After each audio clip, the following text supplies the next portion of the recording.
small and there are so many shapes below us. I see a heart, a triangle, and a rectangle. What do you see?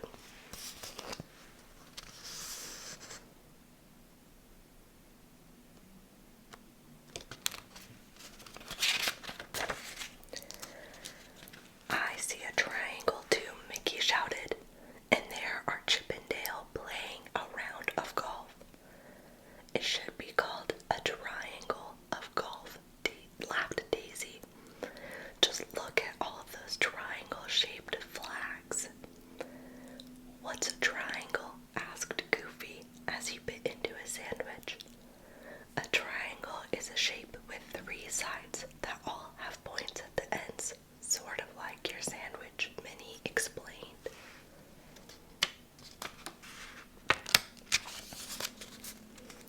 Or like that? Goofy questioned as he pointed to a huge triangle in front of the balloon. It was the top of a mountain. Suddenly, a gust of wind whisked the friends right toward it. We need help, cried Mickey. Then he had an idea. Oh, Doodles. Doodles appeared with a triangle, a patch, a ladder, and a spyglass. Which tool should we use? Asked Minnie.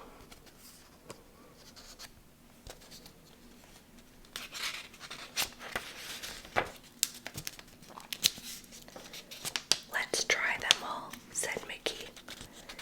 Daisy, ring the triangle for help.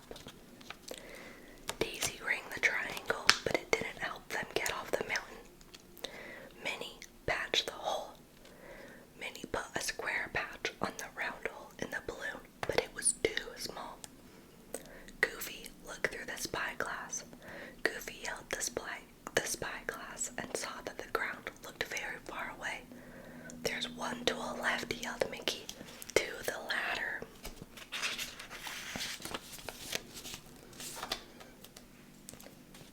Mickey dropped the ladder over the side of the balloon. We've got ears, say cheers, said Mickey. If we can't get the balloon to go back up, then we'll have to go down, one step at a time. Me first, shouted Donald. We're going to do this fair and square, Mickey announced. Take a piece of paper with a number on it. Whoever gets number 1 goes first. Whoever gets number 2 goes second. Get the idea?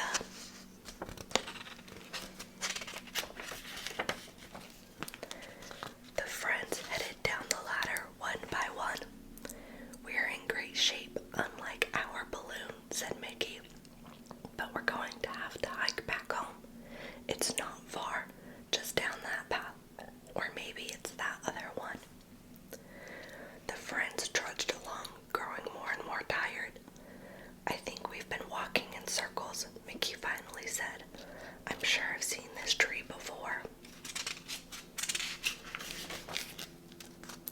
Oh, Toodles. Toodles appeared, showing 3 pictures of Mickey. Mickey shared them with his friends.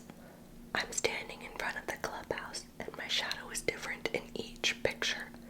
In the morning, my shadow falls in front of me. At noon, I have no shadow. In the evening, my shadow falls behind me. What could this mean? The friends studied the pictures carefully. I've got it, Donald shouted. Now it's late and the sun is setting behind us. Doodles shows that in the evening, our shadows point toward the clubhouse. If we follow them, they'll lead us back home.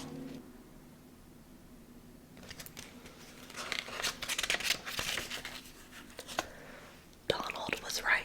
The shadows helped the friends head in the right direction. Soon they arrived back at the clubhouse. Everyone was hungry from the long trip. Well, Donald, Daisy said, do you trust your shadow now? I'll trust him to lead me home, Donald said, but he better not ask me to share my pie.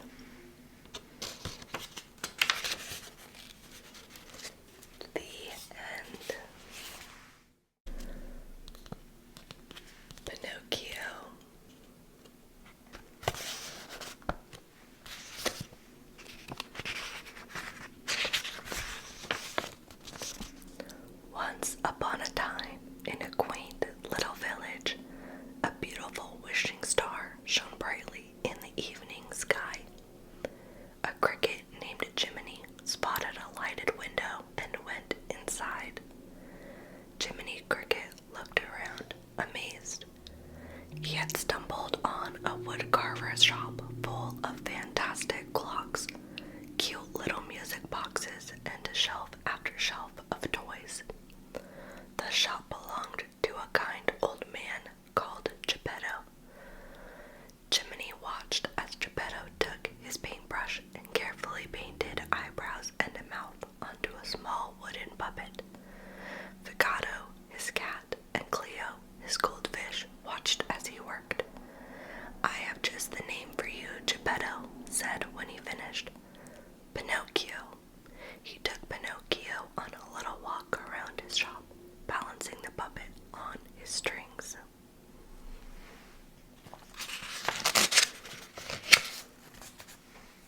Later, Geppetto and Figaro climbed into bed. Geppetto gazed out of the window, looking up at the sky. "It's the wishing star," he cried. Then he made a wish. As Geppetto slept, he dreamed about his wish for Pinocchio to become a real boy. Suddenly, a brilliant light filled Geppetto's room. It sparkled and grew into the beautiful blue fairy. She was there to grant Geppetto's wish. She waved her magic wand over Pinocchio, and he became alive. The fairy explained that to be a real boy, he must prove himself, and that he must let his conscience be his guide. And with a little coaxing from the blue fairy, Jiminy Cricket agreed to be his conscience. Then she was gone.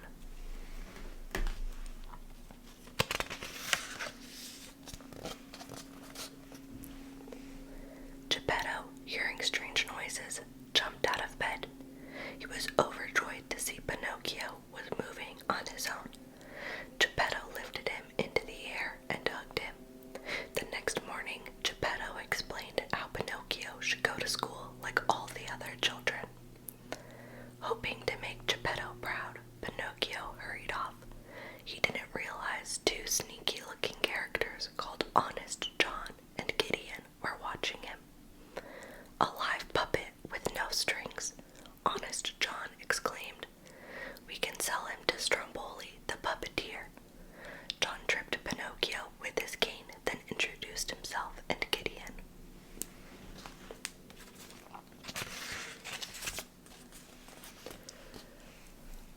Honest John convinced Pinocchio that school was a waste of time. "Come with us," he coaxed. "We'll make you a star." Back at Geppetto's workshop, Jiminy Cricket hurried into his coat and hat and ran out of the door to follow Pinocchio to school. He saw Honest John, Gideon, and Pinocchio heading down the street in the wrong direction. Honest John led Pinocchio right into Stromboli's greedy hands. That night, Pinocchio made his stage debut. The crowd applauded wildly and threw gold coins at Pinocchio's feet. Pinocchio loved all the attention, and Stromboli loved all the money the little puppet had made him. Pinocchio wanted to tell Geppetto all about his new career, but Stromboli threw him in a cage and locked the door.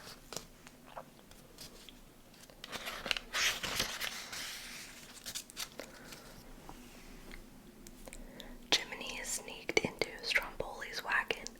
As Jiminy was trying to free Pinocchio, the blue fairy appeared. When she asked Pinocchio why he hadn't gone to school, he lied to her. Pinocchio's nose grew each time he told a lie. Eventually, Pinocchio promised that he would never lie again. The blue fairy agreed to give him another chance and set him free, before disappearing once more.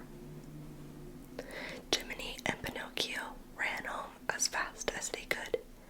They didn't know Geppetto had been out all night looking for Pinocchio. In a nearby tavern, Honest John and Gideon were meeting with a dastardly coachman who had an evil scheme to lure boys to Pleasure Island. The coachman promised them lots of money if they helped.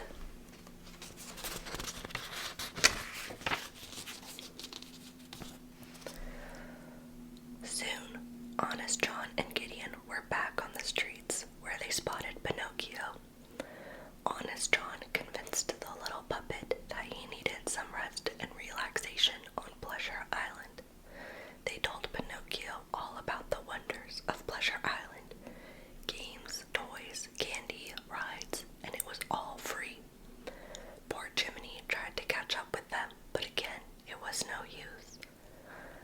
Outside the village, Honest John turned Pinocchio over to the coachman. Pinocchio climbed aboard the stagecoach filled with boys. The coachman cracked his whip, and off they went to Pleasure Island. The stagecoach raced through the countryside, pulled by several scared-looking donkeys.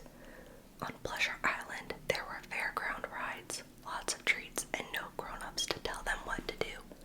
The boys could be as naughty as they liked.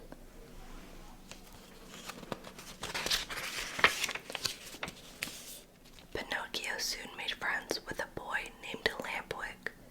While Pinocchio was busy getting up to mischief with Lampwick, Jiminy Cricket explored the island. He came upon the coachman giving orders to his men. Shut the doors and lock them tight. Jiminy knew he had to find Pinocchio right away. He found Pinocchio and Lampwick playing pool. "You're coming right home with me," Jiminy cried. Lampwick laughed. Poor Pinocchio was caught between his new friend and his conscience. On his way back out, Jiminy saw the coachman and his men putting donkeys in crates. "You boys will bring me a nice price," the coachman said, smiling. Jiminy realized that the donkeys were actually the boys of Pleasure Island.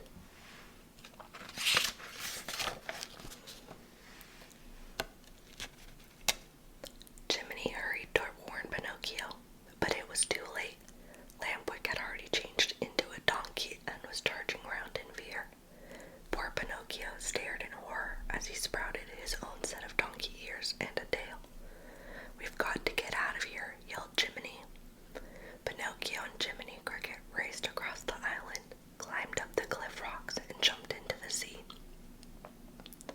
Exhausted, they headed for home, but when they arrived, Geppetto was nowhere to be found.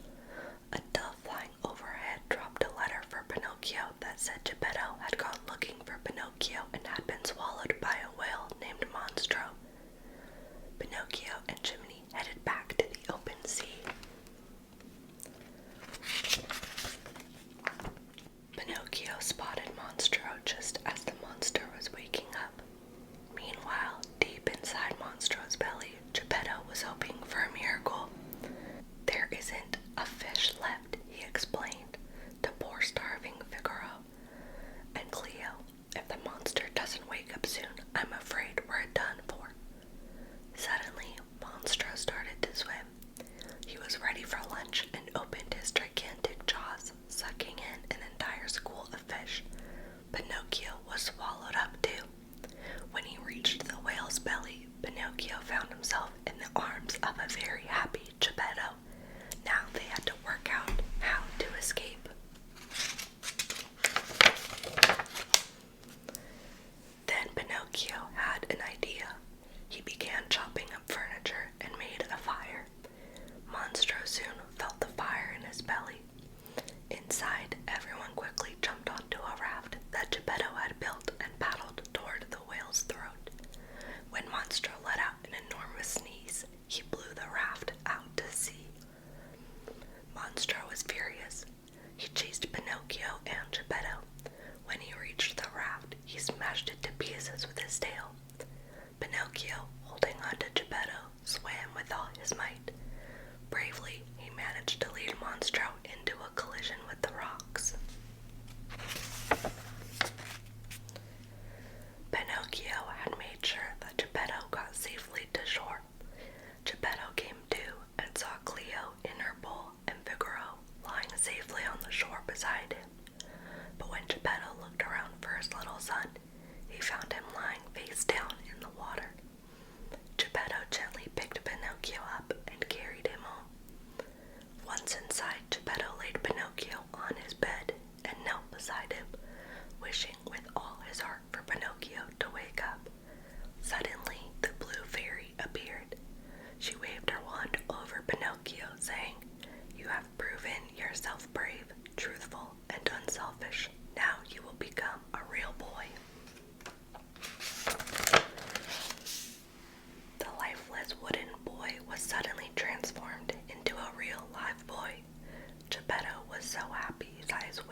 exclaimed. But when is really soon?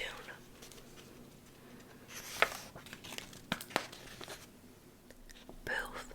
With a display of sparks and confetti, the genie burst through the top of the cake.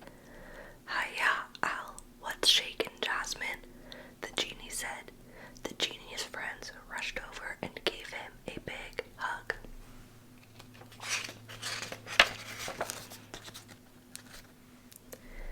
I brought you guys some presents, the genie said. A hat for Aladdin, a globe for Jasmine, a ruby necklace for Abu, a T-bone for Raj, and some odds and ends for this cute cottage you call home, the genie continued. There was a gorgeous rug for the throne room, a flowering plant for the garden, and what is this thing anyway? Asked Jasmine. Never mind that, the genie replied.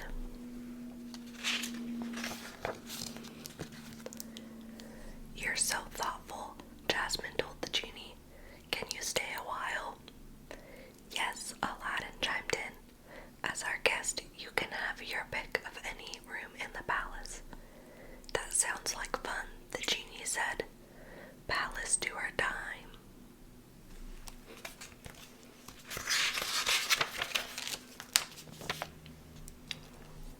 Jasmine led the genie to her favorite spot, the pillow room. Colorful cushions were scattered around the room in comfy piles. Spectacular, the genie said before trotting out of the room. It's ideal. Next. Why not this room? Jasmine whispered to Aladdin. He shrugged. Come on, the genie called from the hallway. The perfect room awaits. Jasmine led the friends upstairs to another guest room. It's a bit dark, isn't it? The genie said. Jasmine agreed. They tried Jafar's old lair, but it wasn't right either. Too creepy, the genie said. Next, Jasmine led Genie and the gang into the treasure room. Looky here, said the genie. My old lamp. Boy, have I missed this thing. Not. But it still might be worth it to visit my old stomping grounds. What do you say? With a snap of his fingers, the genie brought everyone inside the lamp. It was impossibly cramped. Get us out of here, Aladdin shouted. Poof!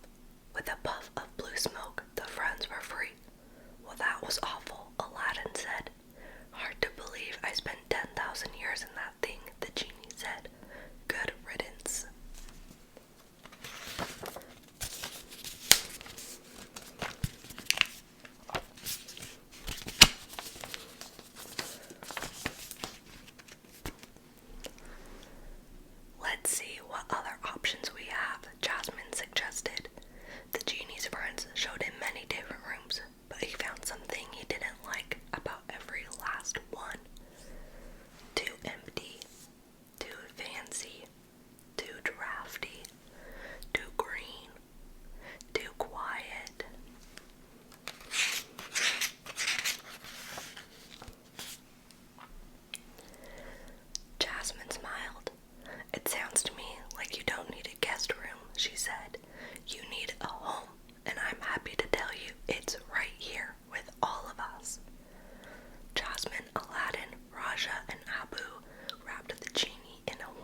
Jasmine, Aladdin whispered. Isn't this the first room we showed him? Jasmine whispered back. It most certainly is. We finally found it, the genie cried, flinging himself onto a large cozy pillow. He smiled widely. It was good to be home. The end. Toy Story.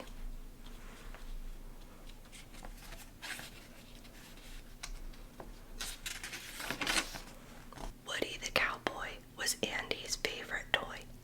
He lived in Andy's bedroom with Slinky Dog, Rex the dinosaur, Mr. Potato Head, Ham the pig, Bo Peep, and all the other toys. These toys were special. When no one was around, they came to life. One day, Woody called all the toys together. Andy and his family are moving to a new house soon, he said. That's why Andy's having his birthday party today. The toys were worried.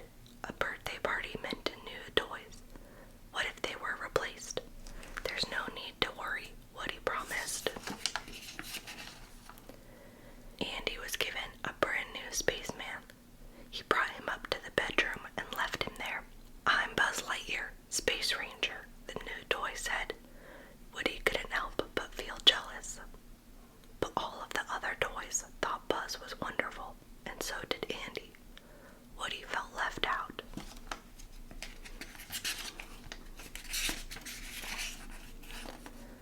One day, Woody came up with a plan to stop Buzz getting all of Andy's attention, but everything went wrong and Buzz fell out the window. It was an accident, said Woody, but none of the toys would believe him. Suddenly, Andy burst into the room. He was going to Pizza Planet and wanted to take a toy. I can't find Buzz, Mom, he called. I'll have to take Woody instead. But Buzz did go with them. He had fallen into a bush and grabbed hold of the car just as it drove away.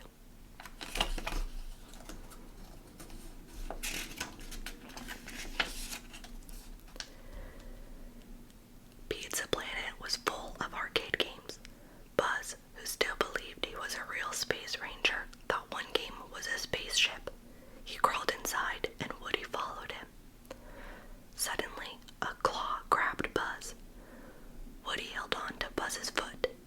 He was horrified when he saw it was Sid, Andy's cruel neighbor, who had them.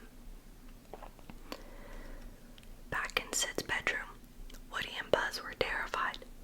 They were surrounded by weird-looking mutants that Sid had made from toys that he had broken. The mutant toys crawled closer and closer toward Woody and Buzz. Get back, cried Woody. Buzz, come on, we've got to get out of here, fast.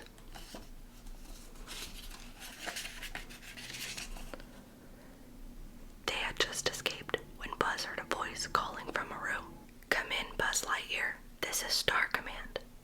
Buzz left Woody and ran toward the voice, but it was only a TV commercial for the Buzz Lightyear toy.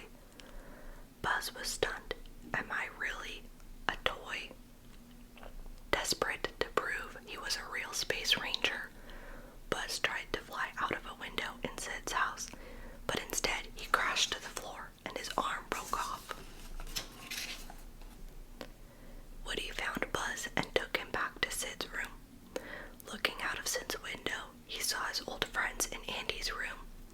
Hey guys, help, Woody called to them, waving madly, but the toys thought Woody had hurt Buzz again.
once lit, the rocket zoomed all three of them forward. RC landed in the van while Woody and Buzz whooshed into the sky. Just as the rocket was about to explode, Buzz snapped open his space wings and broke free. While Andy was looking out the window, the two friends dropped unnoticed through the car's open sunroof, landing safely on the back seat. Hearing a thump, Andy looked over. Woody, Buzz, he hugged them close, thrilled to have his two favorite toys back. Everyone settled happily into the new house, and all too soon it was Christmas, which meant new toys. As Andy unwrapped his first present, the toys' eyes widened when they heard an unmistakable sound. Woof, woof. The end. Peter Pan.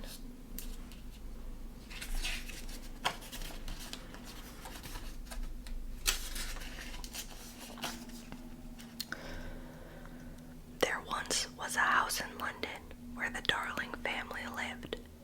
There were Mr. and Mrs. Darling and their 3 children, Wendy, John, and Michael.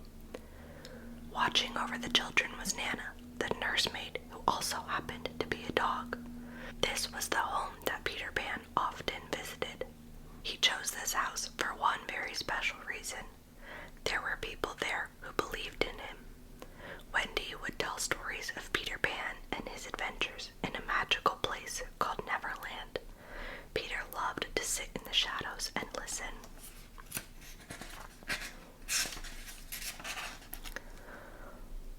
One night, while the Darling children were sleeping, Peter Pan and his fairy friend, Tinkerbell, slipped into the nursery.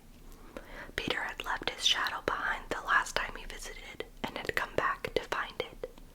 Suddenly, Wendy woke up. "Oh, Peter, I'm so glad you came back tonight." She had been keeping his shadow safe. Carefully,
soon as Tink told him, he locked her in a glass lantern. Meanwhile, at Peter's hideout, Wendy realized she and her brothers had to go home soon. She sang about the wonders of a real mother until even the Lost Boys wanted to go to London. Only Peter wanted to stay. One by one, the Lost Boys, Wendy, John, and Michael left the hideout, only to walk right into the arms of waiting pirates.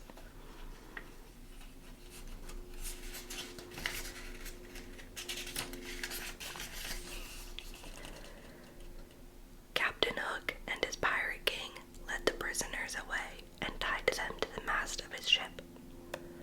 Wendy believed Peter would save them, but Hook explained he had left a present for Pan, one that would explode soon. From her glass cage, Tinkerbell overheard Hook's plan. She was furious.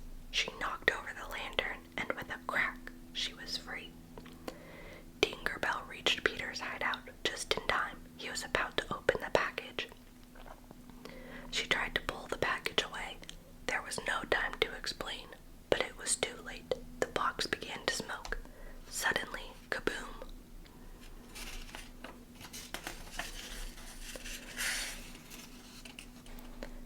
The explosion was so huge that it rocked Hook's ship. Captain Hook smiled. He then made Wendy walk the plank. But there was no splash. Peter Pan had flown to save her. He set Wendy down safely, then flew up onto the rigging. Hook scrambled up after him and drew his sword. As Peter and Hook clashed swords, Wendy, Michael, John, and the Lost Boys battled it out with the other pirates. Suddenly, Captain Hook lost his balance and fell into the water where a familiar crocodile was waiting. Everyone cheered, and it was soon time to go back to London. Michael, John, we're going home, said Wendy, smiling. Man the capstan, hoist anchor, cried Peter to his crew. Tinkerbell flew around the ship, sprinkling her magical dust as she went. Then up, up, up went the ship, and as it rose, it began to glow like gold. Back in London, Mrs. Darling found Wendy asleep by the window. Wendy told her parents all about their wonderful adventure in Neverland. As they looked out of the window, Mr. Darling noticed his ship made of clouds. You know, said Mr. Darling, I have the strangest feeling I've seen that ship before. And indeed he had when he was just a young boy. The end. The Great Birthday Search.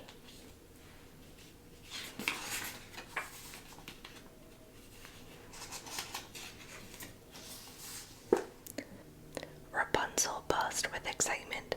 Today was her birthday, the first she would celebrate with her family after being trapped in a tower for 18 years. To honor the day, Rapunzel had spent weeks painting a special gift for her friends and family. At last, she applied the finishing touches before bouncing downstairs to greet her parents. Happy birthday, Rapunzel, cheered the Queen. Surprises are waiting for you all around the castle. Here is a map to show you where to look, the King said. How fun, Rapunzel said, studying the map. Come on, Pascal, let's start with the stables. Good morning, Maximus, Rapunzel said.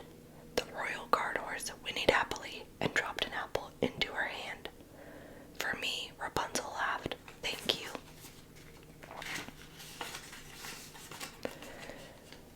Happy birthday, shouted Vladimir from the armory. I was polishing my unicorn collection and want you to have this one. It's shining and elegant, just like you. Rapunzel beamed as he handed her the delicate figurine.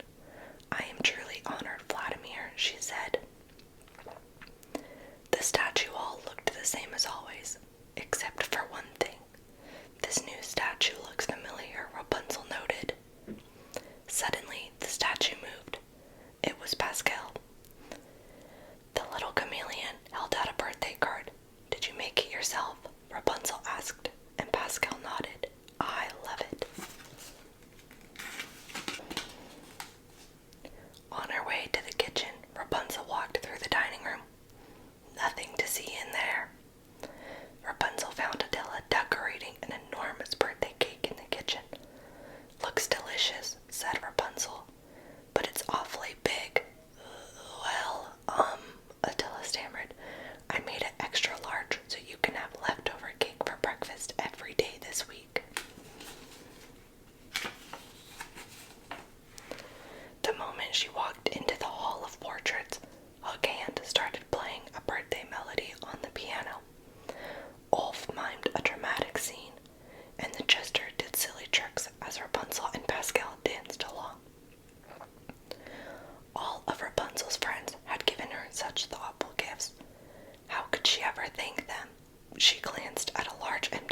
surprise," said the king.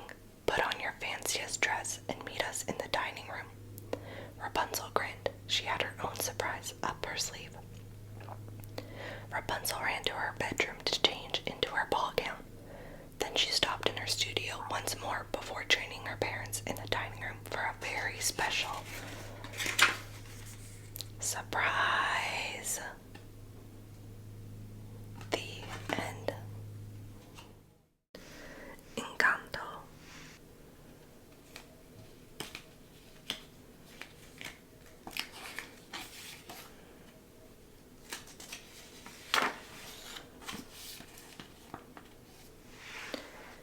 Years ago, when Alma and Pedro Madrigal became parents, they bundled up their triplets, and by the light of a single candle, left in search of a new safe home. A group of others, also looking for a safe place to live, joined them. But as they reached a rushing river, danger caught up to them. Pedro gave Alma and the babies one last kiss and turned back to face it. When Pedro did not return, Alma fell to her knees. Heartbroken, she held her babies close and prayed for a miracle. Suddenly, her candle bloomed with magic. Bright light blasted away the darkness, and swarms of butterflies appeared, fluttering around its glow. Mountains rose, stretching toward the sky.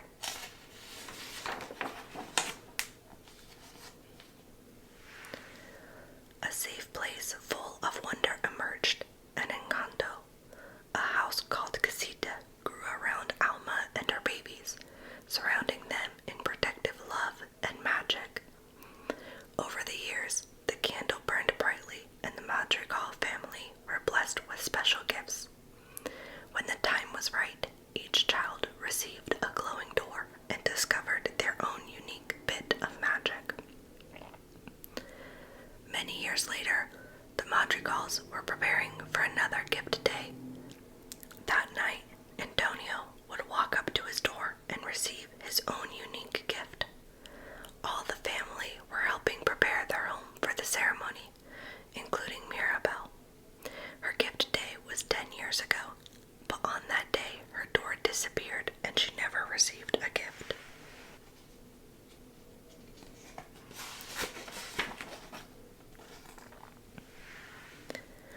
Mirabel decided that whatever her own problems were, she wouldn't let them ruin her youngest cousin's big day. So she went to give him a present. Antonio told Mirabel that he wished she had a door of her own. "Seeing you get your special gift and your door," replied Mirabel, "that's gonna make me way more happy than anything." It was soon time for Antonio to walk up the steps towards his door. Feeling nervous, Antonio reached out to Mirabel. She hesitated, knowing all too well that her grandmother didn't want her to interfere. Despite the painful memories, Mirabel walked with Antonio. Each step felt like forever to her, but they finally reached her cousin's door.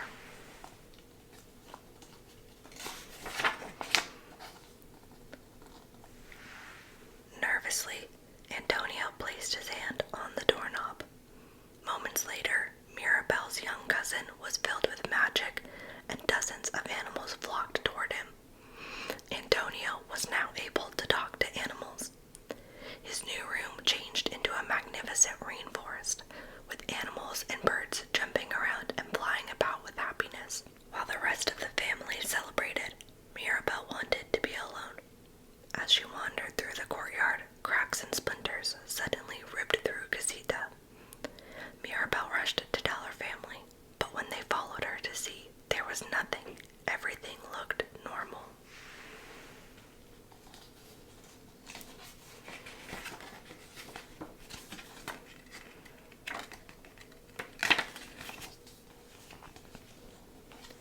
Mirabel's mother, Julieta, talked to Mirabel about what had happened. Everyone thought Mirabel made the story up to ruin Antonio's night. Mirabel insisted what she saw was real. Julieta sighed.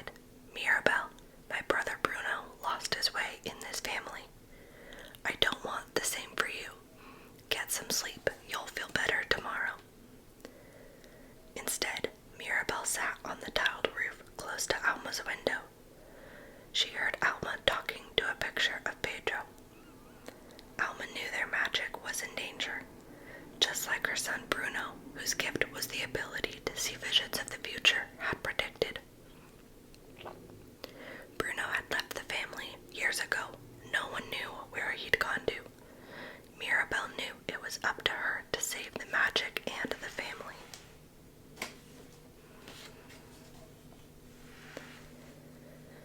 The next day, Mirabel decided to go and question her sister, Louisa. Mirabel thought she might know something about the magic being in trouble. Louisa admitted that she was feeling the pressure to earn her gift and that she might have felt the cracks too. Mirabel was stunned into silence and simply wrapped her big sister in a hug. Louisa squeezed back very tightly and breathed a huge sigh of relief. You want to find a secret about the magic? Go to Bruno's tower, find his last vision.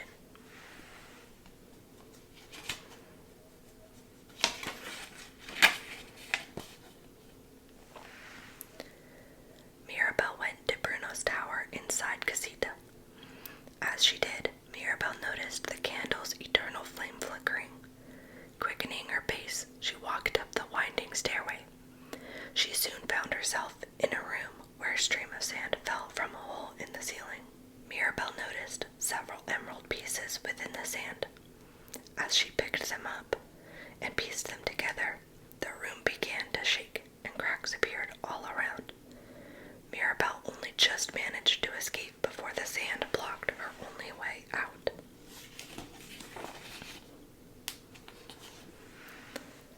Back in her room, Mirabel studied the emerald pieces. Putting them together like a jigsaw, she saw Casita with cracks all through it, and at the vision center was Mirabel.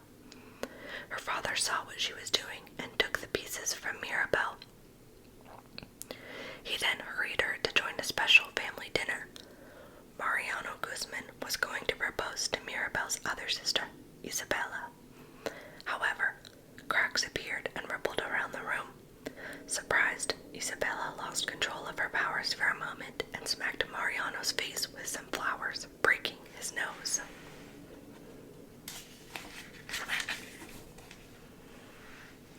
The Guzmans were not impressed, and neither was Abuela Alma. At that moment, Mirabel saw rats carrying off the vision pieces her dad had taken away. She followed the rats and found her Uncle Bruno. He now lived in a room hidden in Casita, away from everyone. He felt it was better for them all to think he had left, as his visions were upsetting the family. Mirabel asked about his last vision. Bruno couldn't say for sure what it was about, but offered Mirabel a guess. The fate of our entire family. It's gonna come down to you.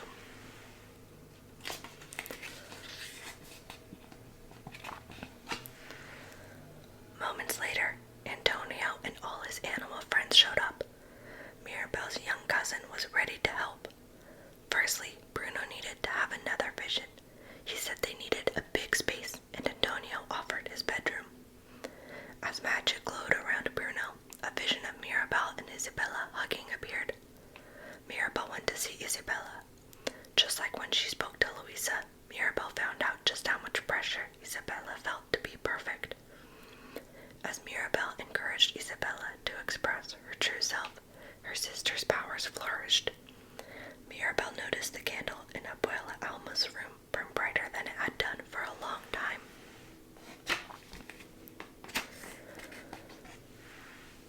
But Alma wasn't happy. She thought Mirabel was the root of all the trouble. Our home is dying because of you, she cried. Suddenly the house began to collapse all around them, and the candle was now ash. Devastated by what she believed was all her fault, Mirabel ran away from the Encanto. Mirabel made it as far as the river Alma had crossed all those years ago. She felt lost and alone. A moment later, her grandmother arrived. Alma admitted she'd been the one to break the family, not Mirabel. As the pair embraced, golden butterflies began to fly around them. When Bruno arrived, Abuela Alma hugged him too. Soon after, everyone began rebuilding Casita. Mirabel placed the final piece, the doorknob, on the front door. Whoosh! The house came back to life in a fabulous flourish. The family surrounded Mirabel in a loving embrace, and she finally knew she was where she truly belonged. The end. 101 Dalmatians.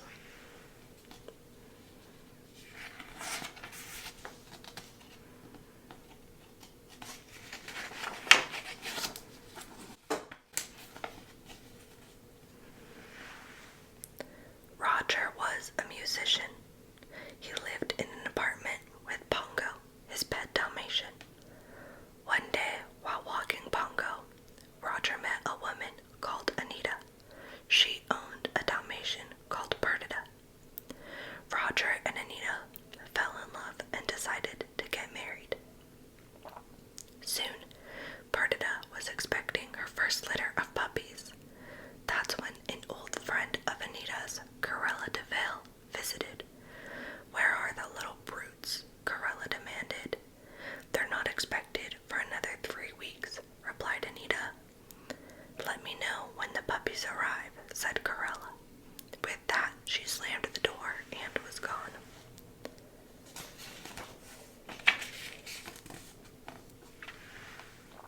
Three weeks later, during a dark and stormy night, Pongo and Perdita became proud parents of 15 perfect puppies. That same night, as lightning flashed and thunder rumbled, Corella returned. 15 puppies, she cried. "How marvelous. I'll take them all." "We're not selling the puppies," said Roger. "Not a single one." Corella was angry. "You'll be sorry, you fools, you idiots."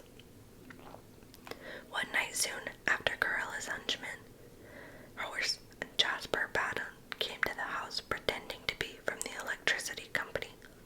Nanny was suspicious. "You're not coming in here," she said.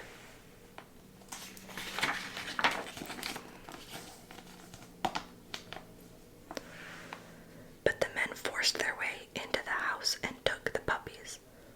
The police immediately launched an investigation, but as the days went by, the puppies were still not found. Realizing the humans weren't getting anywhere, Pongo said to Perdita, "I'm afraid it's all up to us." Pongo decided to try the Twilight Park. This was the quickest way for dogs to send and receive news across the country. That evening, when the 2 Dalmatians were taken for their walk, Pongo barked the alert from the top of Primrose Hill. After a moment, an answering bark was heard. "It's the Great Dane at Hampstead," Pongo said to Perdita, and he barked out his message.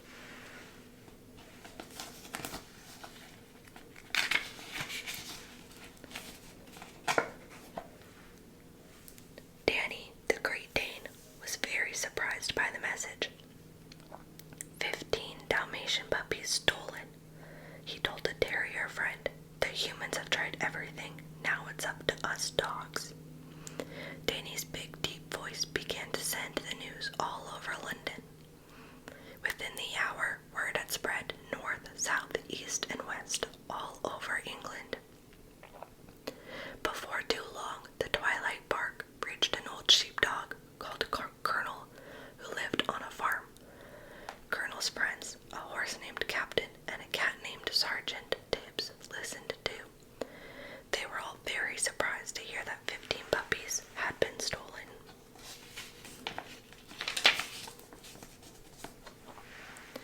"I just remembered," Tibbs said to Captain and Colonel. 2 nights past, I heard puppy barking over at Hill Hall." They went to investigate. Tibbs was small enough to sneak inside. He saw Horace and Jasper eating and watching television. All around the room were lots of Dalmatian puppies, not 15 nor 50, but 99 of them.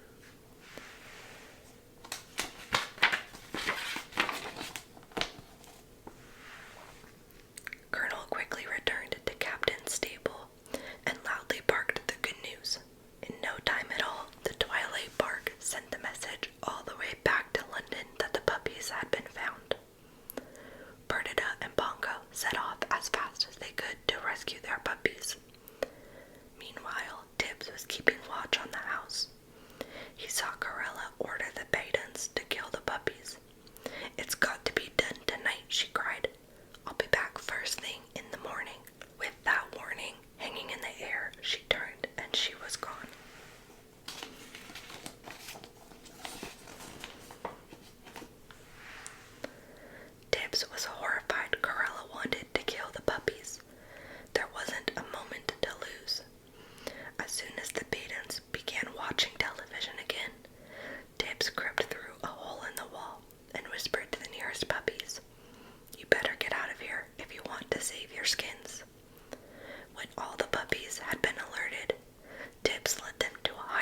puppies in the manor.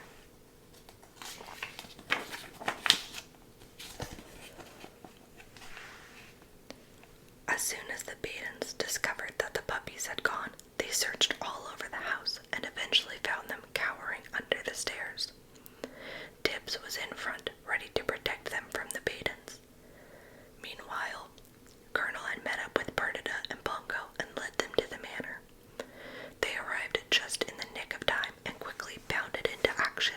Perdita attacked a horse Baden, while Pongo tore at Jasper Baden's trousers. Tibbs led the puppies out of the house to the safety of the captain's stable. Leaving the Badens in a heap on the floor, Perdita and Pongo dashed after the puppies. "Everybody here?" asked Pongo. "All 15. "Twice that many, Dad," replied one of the puppies. "Now there's 99 of us." "What on earth would she want with so many?" asked Perdita, wondering what Corella was planning. "She's going to make coats out of us," said another puppy. Pongo and Perdita were shocked and decided to take all the puppies back to London with them so they'd be safe.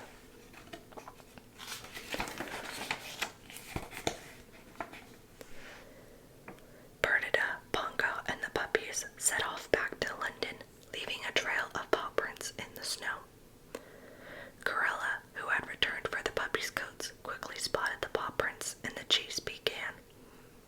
Eventually, after trudging across the cold countryside, Perdita and Pongo led the tired puppies to the shelter of a blacksmith store. Corella and the Badens were still on their trail, determined to catch them. Suddenly, Pongo had an idea. He made the puppies roll in some soot until they all looked like black Labradors.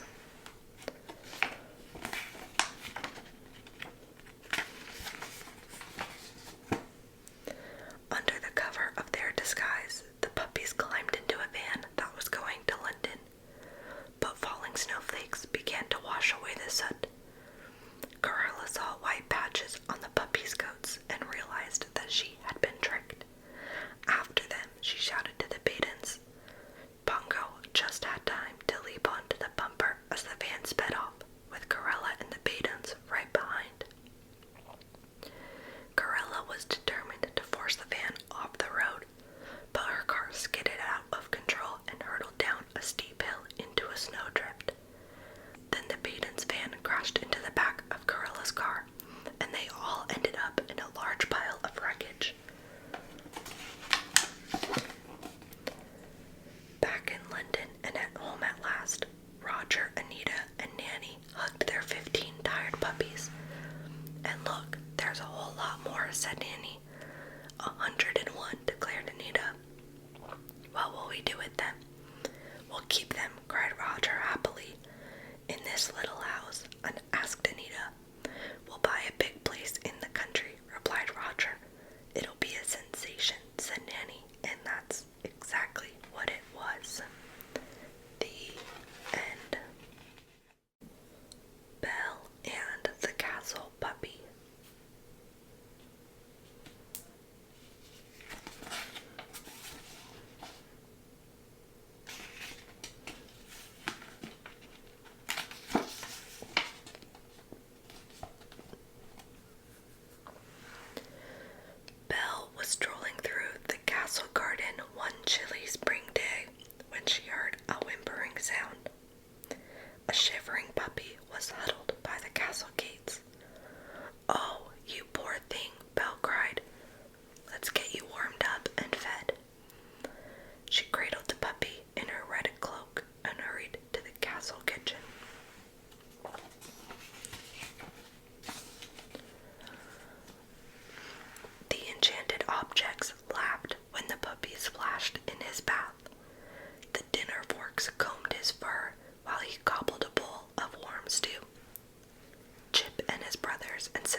exclaimed. I have to bring them back safely. But it's getting dark, Mrs. Potts protested.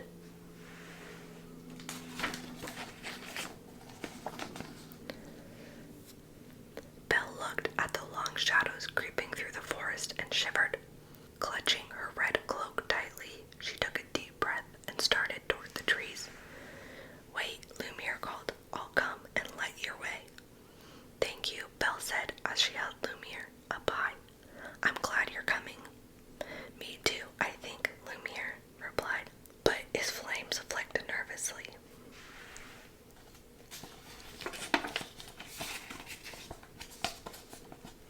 Puppy, Ottoman, Belle called as she and Lumiere searched. Something rustled in the bushes. Yellow eyes gleamed at them. What is that? Lumiere whispered. I hope it's just squirrels, Belle answered. They must be very big squirrels with very big eyes, Lumiere replied. Belle picked up a large stick. Then she and Lumiere walked on, calling and calling.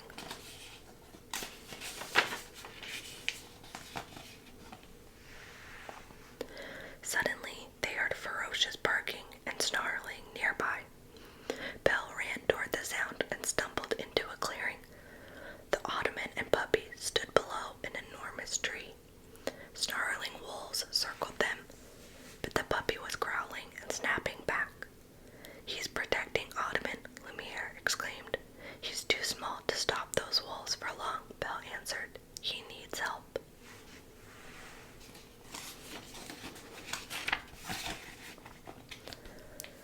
Quickly, Belle put Lumiere on the ground and lit the stick with his flames.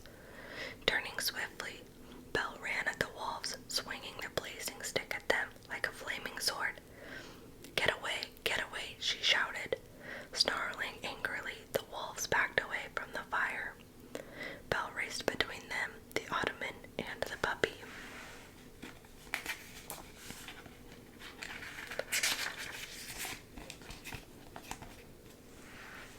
But just then, Belle tripped on a root. The torch flew from her hands. Oh no, she gasped. The torch hit the ground and rolled just out of her reach. The growling wolves crept toward her. Barking fiercely, the Puppy raced to the flaming stick. He snatched one end in his teeth and darted among the wolves. As the wolves backed away, the Ottoman ran in front of Belle, yapping for her to follow.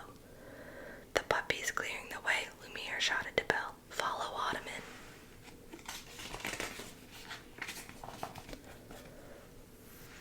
Suddenly, the beast crashed into the clearing. The wolves scattered in fear. The danger had passed, but the Puppy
He had many hits, including the beautiful ballad, Remember Me. He tragically passed away before Miguel was born. Miguel longed to tell his family about his love for music, but knew how they would react. Instead, he helped to prepare for Dia de los Muertos, the festival of the dead. Miguel patiently listened as Abuelita explained the importance of the ofrenda, a sacred shrine. Placing a photo on the sacred shrine meant relatives who had died were able to come back and visit the living once more.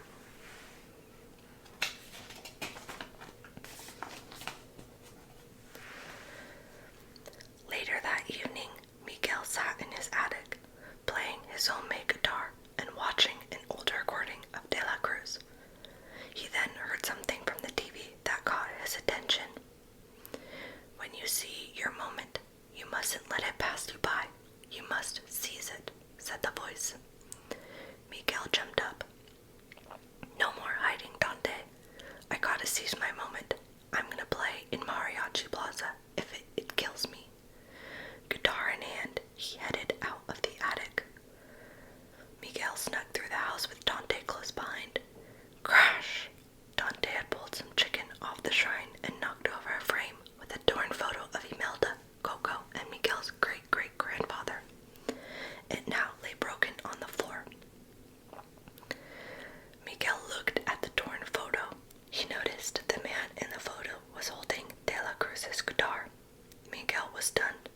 Ernesto De La Cruz is my great-great-grandfather.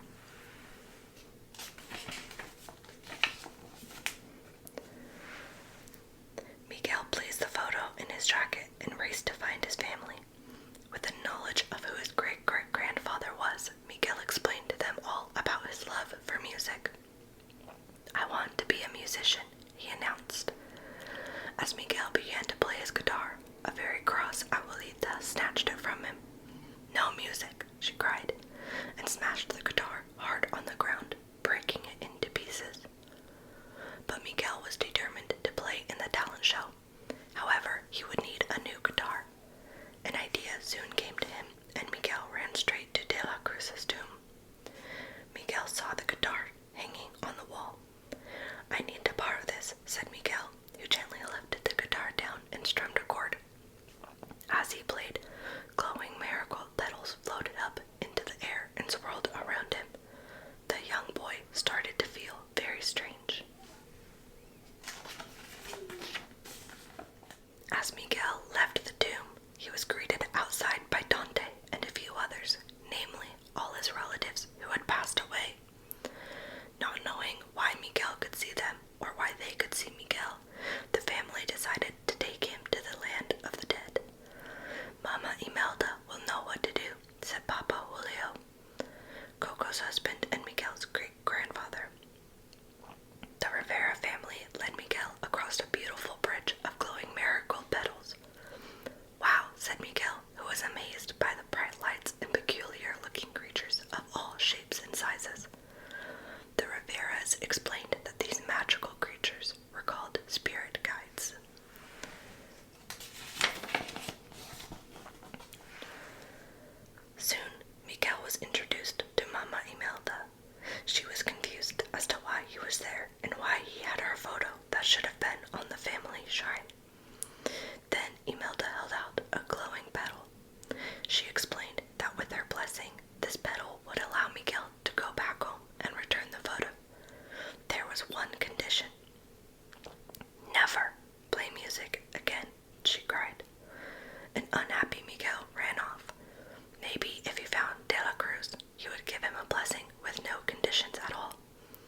only care about yourself," shouted Miguel, who threw Hector's photo back at him. He then ran off once more. Eventually, Miguel found De La Cruz's home. A party was in full swing, but Miguel used his skills as a musician to get De La Cruz's attention. He walked toward De La Cruz, but tripped and fell into the pool. Miguel's makeup washed away as De La Cruz pulled him out. Miguel told the singer that he believed he was his great-great-grandson. "I need your blessing," he added. Ernesto de la Cruz placed Miguel on top of his shoulders. "I have a great-great-grandson," he proudly declared to the big crowd of people.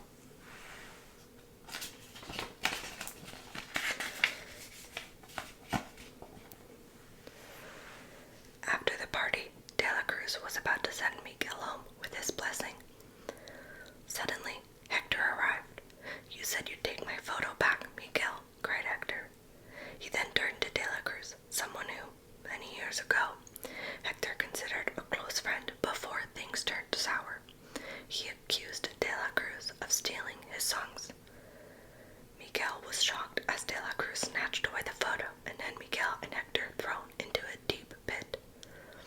Hector told Miguel about his regret for leaving his family. "Remember Me" was a lullaby Hector had written for his daughter, Coco, so she wouldn't forget him.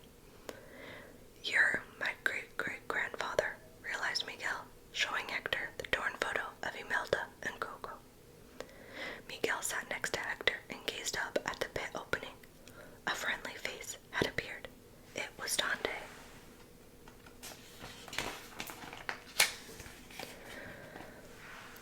Dante had led Imelda and Pepita straight to Hector and Miguel. Pepita swooped down, and they climbed onto her back. Miguel apologized to Imelda. "I'm ready to accept your blessing and your conditions, but first, I need to find De La Cruz to get Hector's photo." He explained to Imelda that he needed to place Hector's photo on the shrine. Imelda had wanted to forget Hector had ever existed, but she agreed to help him. They hurried to confront De La Cruz.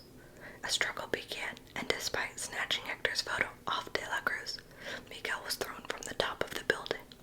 Luckily, Pepita caught him.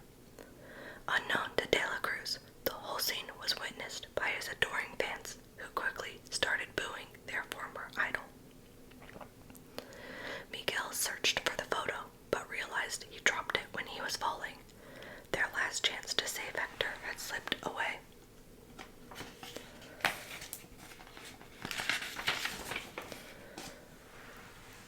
Hector was now desperately clinging to life.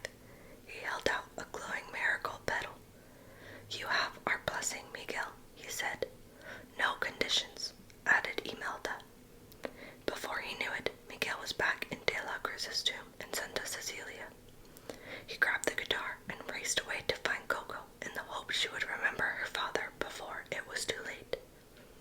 When Miguel found Coco, he quickly told her about his adventures.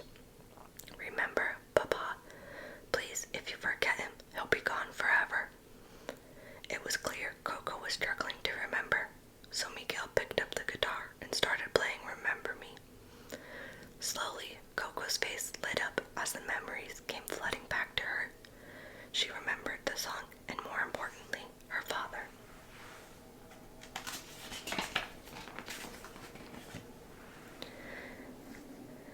Miguel smiled. He knew that the memory of Hector was saved, and the Rivera family was once again united. Holding Hector's guitar, Miguel began to play. Once more, the Rivera family's lives were filled with laughter, dancing, happiness, and most of all, music. The end. Bambi.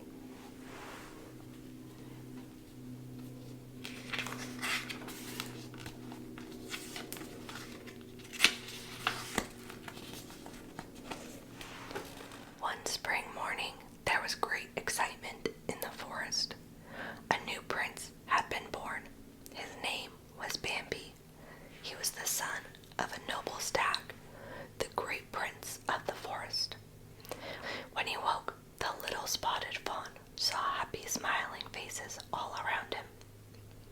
name's Thumper," said a friendly rabbit. Bambi smiled. It wasn't long before Bambi was ready to explore the forest. He made lots of new friends.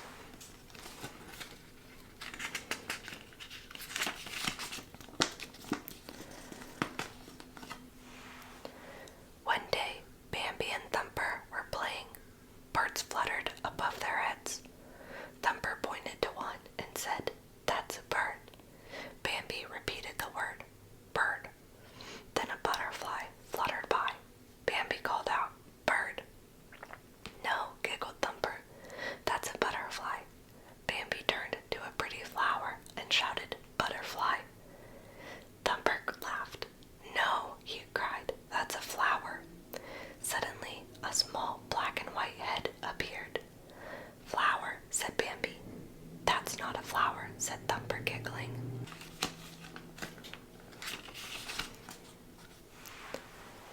"He can call me Flower if he wants to," said the little skunk. Bambi had made another new friend. The days passed happily for Bambi.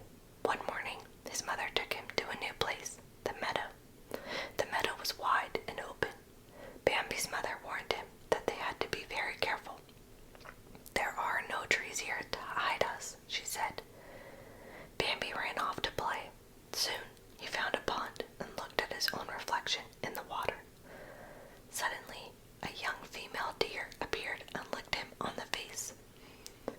Bambi felt very shy. He ran back to his mother and tried to hide. "It's all right," Bambi's mother said. "That's Feline. She just wants to be your friend. Go and say hello." Bambi went back to Feline. Soon, the two fawns were playing hide-and-seek in the tall grass.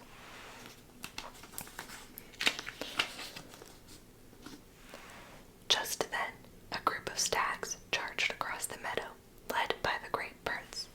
He had come to warn the deer that there was danger nearby, so everyone quickly dashed toward the trees.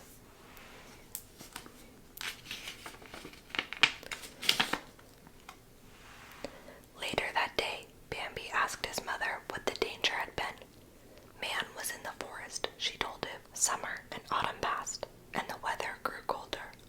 One morning, Bambi awoke to find the world had turned white. "That's snow," his mother said. "Winter has come." Bambi heard Thumper calling him.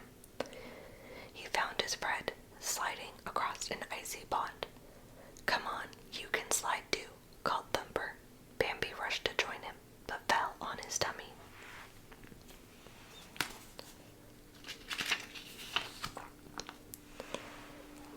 Winter was fun at first, but as time passed, there was less and less food. Eventually, there was nothing for Bambi and his mother to eat apart from the bark on the trees. One day, when it felt a little warmer, Bambi and his mother went to the meadow to search for food. There, they found a small patch of green grass peeping out of the snow. Bambi and his mother ate the grass hungrily. Suddenly, Bambi's mother looked up and sniffed the air. She sensed danger. "Go back to the forest," she cried out to Bambi. "Quickly, run!" Bambi raced across the meadow with his mother behind him. There was a loud bang.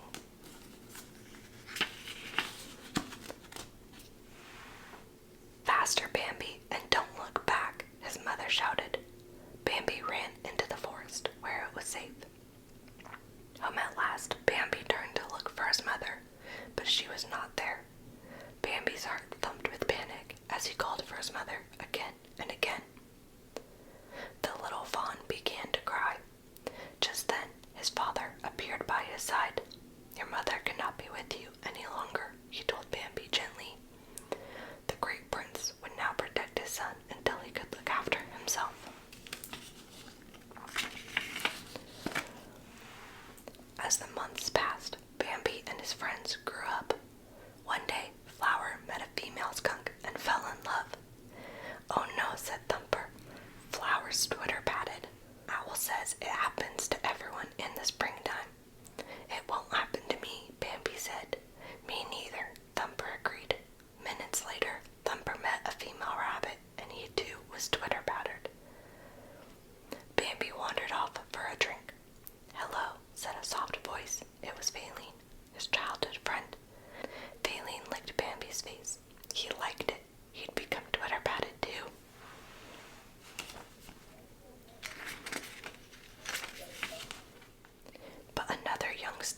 Bambi headed deeper into the forest, he saw that a pack of angry dogs had trapped Faline on a cliff. Bambi rushed at the dogs and Faline escaped. Bambi fought them off and turned to follow Faline. Suddenly, he heard a loud bang. Bambi ran as fast as he could to warn Faline. Bambi then felt a terrible pain and fell to the ground. He had been shot. Flames from Man's campfire started to sweep toward him, but he couldn't move. "Get up, Bambi," a voice said. It was Bambi's father.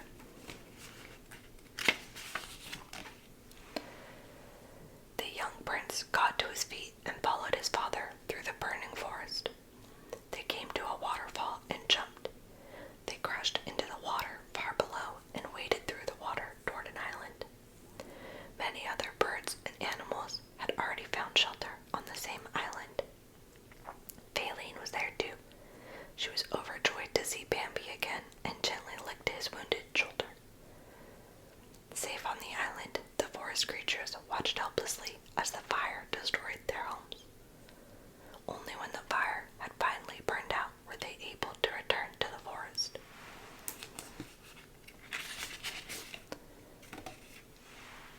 After a long winter, spring arrived, and the forest was beautiful once more. One warm morning, all the animals and birds came to see Faline and her two new fawns.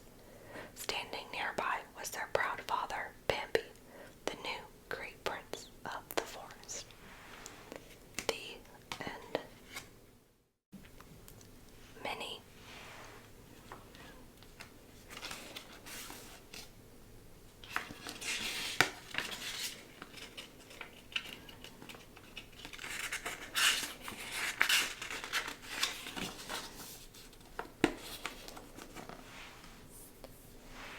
Minnie is hard at work in her busy boutique. "Oh, Cuckoo Loca," says Minnie. "Isn't my new magic bejeweler fantastic?" Suddenly, Minnie hears giggling. "Who's making that noise?" she says. "It's us, Aunt Minnie," shout Millie and Melody, jumping out at her. Delighted, Minnie greets her twin nieces. "Hello, Millie. Hello, Melody." The girls begin to run around the boutique. Oh no, they accidentally knock over boxes of bows and beads.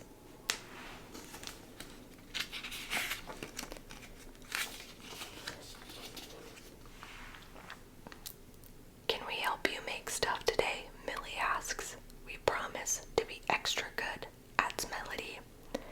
Cuckoo Loca looks at the mess the girls have already made. "Famous last words," she says. "I was thinking how nice it would be to have you two helpers today," says Minnie. "Why don't you unpack that box of ribbons for me?" Just then, Daisy Duck rushes into the shop. "Minnie," she calls excitedly, "you're never going to believe it." She slips on the spilled beads and falls. "Daisy," cries Minnie, concerned. "Are you all right?" "Never better," says Daisy. "Guess what famous movie star is on her way over to the boutique right now?"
monster's done to me.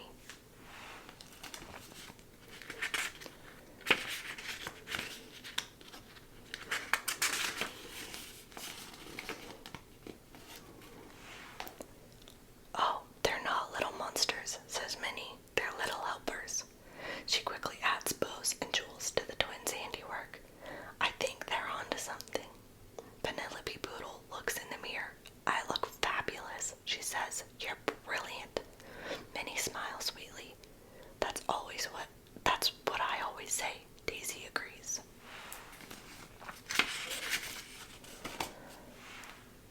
Everyone loves Penelope's new outfit. Miss Poodle calls a fan. That's a fantastic look. Who are you wearing? Asks a photographer. Penelope smiles. Who else? Minnie Mouse, of course. Millie and Melody look at the mess they have made in the boutique. We'll clean it up for you, Aunt Minnie, they promise. Daisy lets out a sigh of relief. I don't know how you do it, she says, shaking her head. Oh, Daisy, says Minnie, I'm just trying to spread happiness one bow at a time. The end. Turning red.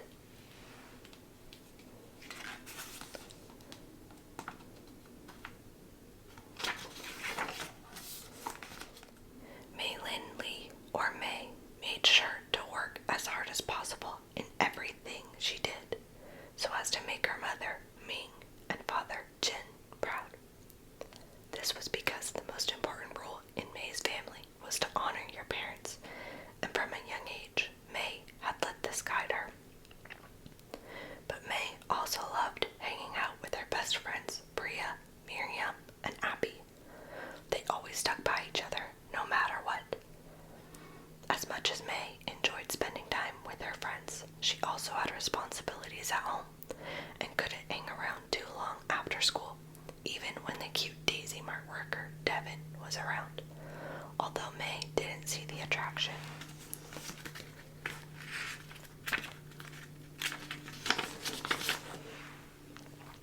May I remind you what real men look like? Asked May, showing her friends a magazine featuring their favorite boy band, Four Down. Bria reminded her that tickets to see them were very expensive, whereas looking at Devin was free.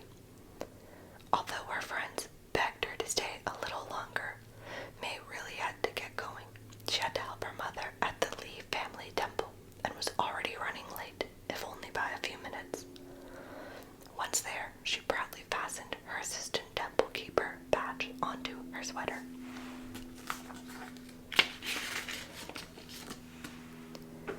Inside the temple, May's mother was fretting over May being 10 minutes late. Happy her daughter was okay, the two finally knelt at the temple altar. They thanked Sun Li, their ancestor and Red Panda guardian, for protecting and guiding them. That evening, back at home, May realized she did find Devin cute and just started to sketch pictures of them together. Suddenly, Ming came in and saw the notebook pictures. Is that the sketchy clerk from the Daisy Mart? Cried Ming.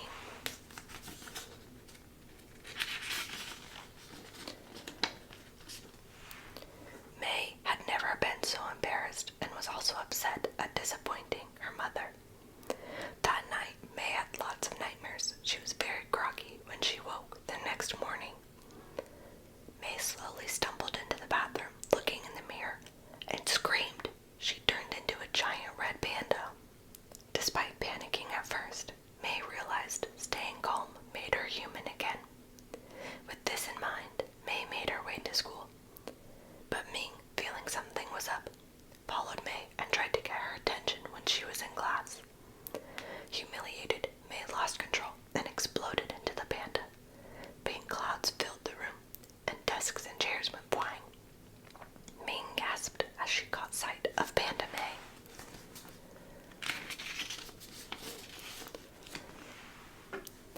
May ran from school straight to the family temple.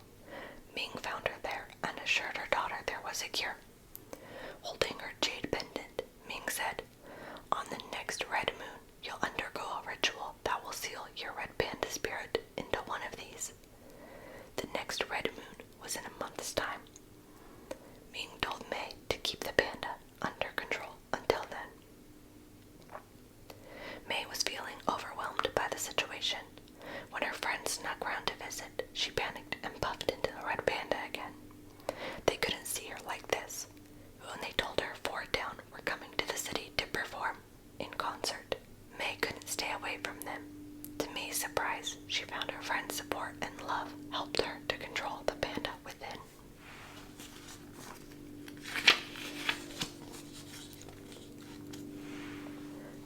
Against her parents' wishes, May decided she wanted to see Four Town with her friends, but they needed cash to buy the tickets.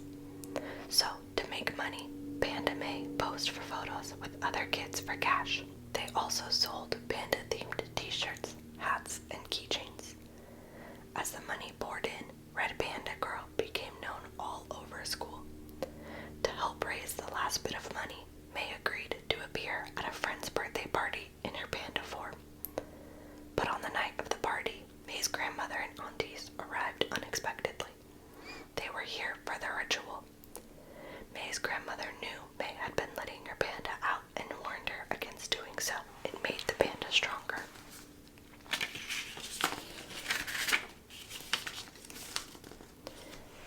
But May really wanted to see Four Town with her friends, so she went against her grandmother's advice and appeared at the party as Panda May. She got everyone onto the dance floor. Suddenly, Ming arrived. "What is going on here?" she asked, shocked. Full of shame, May was ready for a lecture from her mother. Yet Ming turned her anger toward her friends instead. She accused them of taking advantage of May and blamed them for her daughter's behavior. Rather than take responsibility for her actions, May turned away from her friends and took her mother's hand.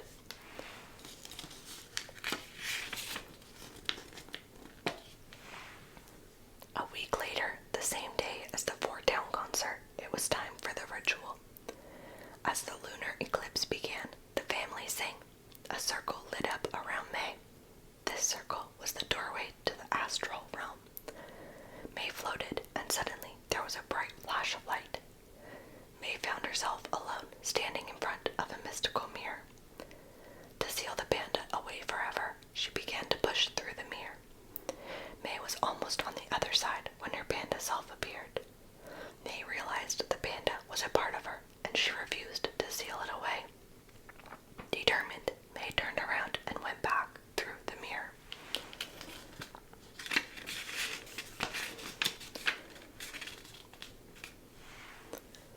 Now, back in the temple grounds, May, in her panda form, told her shocked family she was keeping the panda.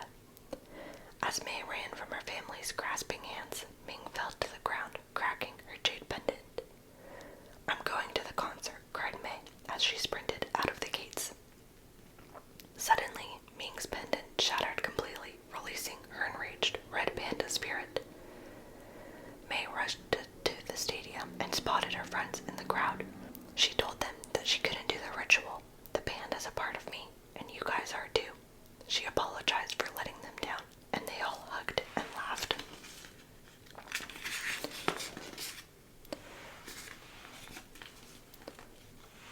Moments later, an enormous furry face appeared. It was Panda Ming. "May May," it boomed. The audience ran in terror as Panda Ming climbed into the stadium. May's family arrived soon after, ready to perform the ritual again, but this time to save Ming. As the family prepared the ritual, Panda May distracted Panda Ming by crashing into her and knocking her to the ground. The family helped move Panda Ming into the circle. As everyone sang the ritual song, they floated into the air and there was a flash of light.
a young dog called Lady. She lived very happily with her owners, Darling and Jim Deer. When Lady grew up, they gave her a collar with a name tag. Lady proudly showed her collar to her friends, Jock and Trusty. "She's a full-grown lady," said Jock. Some other dogs weren't as fortunate as Lady. One of these was called Tramp. He lived on the streets, living off scraps and avoiding the dog catcher. One day, Tramp overheard Lady saying that Jim Deer and Darling were expecting a baby. Lady's life was about to change.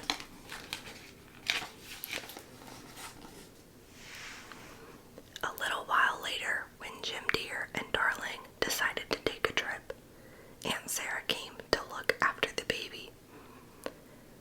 Her two Siamese cats came too. Aunt Sarah was not very nice to Lady. Her two cats were not very nice either. They made a mess of the house and pretended that Lady caused the trouble. "Oh, that wicked animal," cried Aunt Sarah.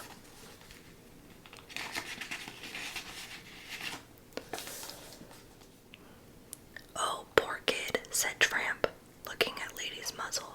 "We've got to get this thing off. Come on." Tramp took Lady to the zoo. Maybe one of the animals could help her.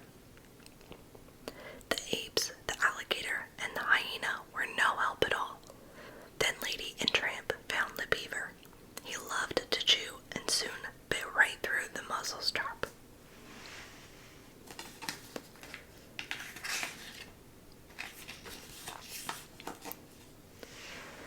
"It's off," Lady said with relief. The beaver was happy too. He could use the muzzle as a handy-dandy log puller. Lady and Tramp thanked the beaver and left the zoo together. With Lady free from her muzzle, Tramp took her to supper at Tony's restaurant. Tramp's friend Tony liked Lady and fed the bear his specialty, spaghetti with meatballs.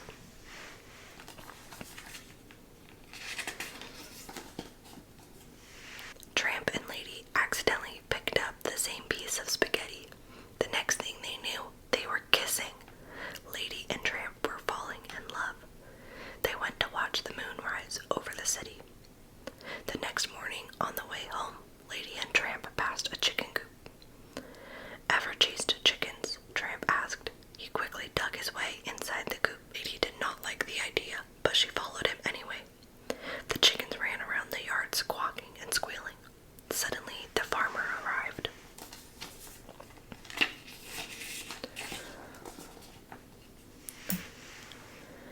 Lady and Tramp ran away as fast as they could, but Lady was caught by the dog catcher and taken to the dog pound. Lady was scared to be at the dog pound, but after the dog catcher read her collar, he knew where to take her. "You're too nice a girl to be in this place," he said, and returned Lady to Aunt Sarah.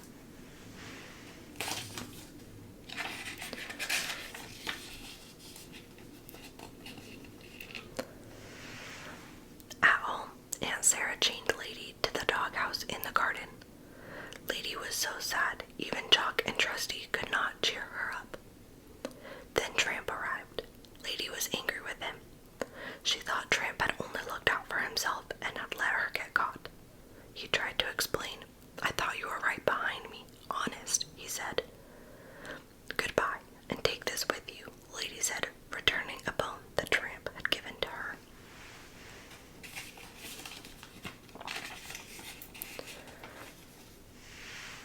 Just then, Lady saw a rat creep into the baby's room. She couldn't chase it because of the chain. Lady could only bark. Tramp heard and rushed back to Lady. "What is it?" Tramp asked. "A rat in the baby's room," Lady replied. Tramp ran into the house. He had to catch that rat before it hurt the baby. Meanwhile, Lady was pulling on the heavy chain. At last, the chain broke free from the doghouse. Lady ran inside to help Tramp. Tramp had chased the rat under the baby's cot and accidentally knocked it over. The baby started crying, but most importantly, it was safe. Tramp had finally caught the rat.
mischievous gray puppy.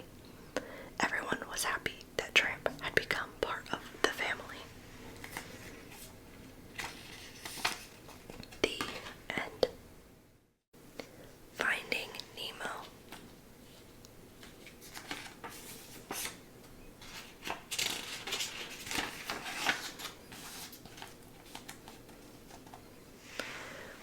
Marlin was a clownfish who had lost his wife and more than 400 eggs in a ruthless barracuda attack. Only one baby had survived, but he had one damaged fin. "I promise I will never let anything happen to you, Nemo," said Marlin. After Nemo was born, Marlin was very protective of him. But on his first day of school, Nemo was ready for adventure. Wake up, come on," Nemo exclaimed, swimming circles around his sleeping father. Before they set off for school, Marlin asked sternly, "What's the one thing we have to remember about the ocean?" "It's not safe," Nemo sighed.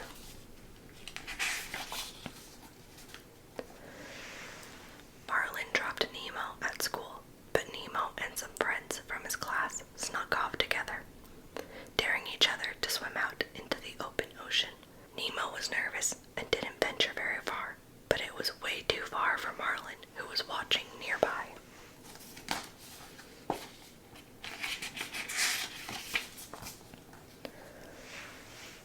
"You think you can do these things, but you just can't," Marlin shouted. Nemo wanted to prove his dad wrong. He swam to a boat and hit it with his fin. Suddenly, a diver appeared.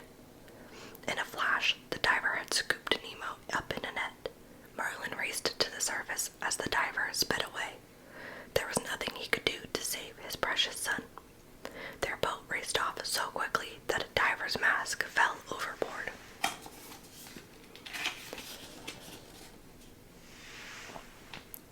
Marlin rushed to a busy underwater road to get help.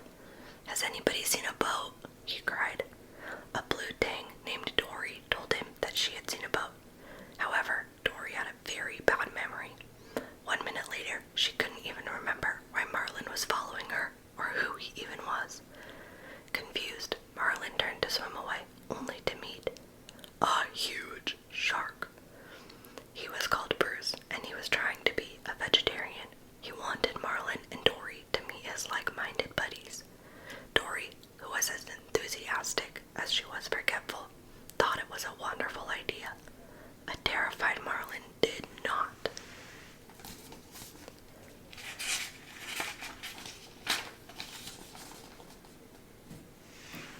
The self-help sharks held their meetings in a wrecked submarine. As they spoke, Marlin spotted the diver's mask.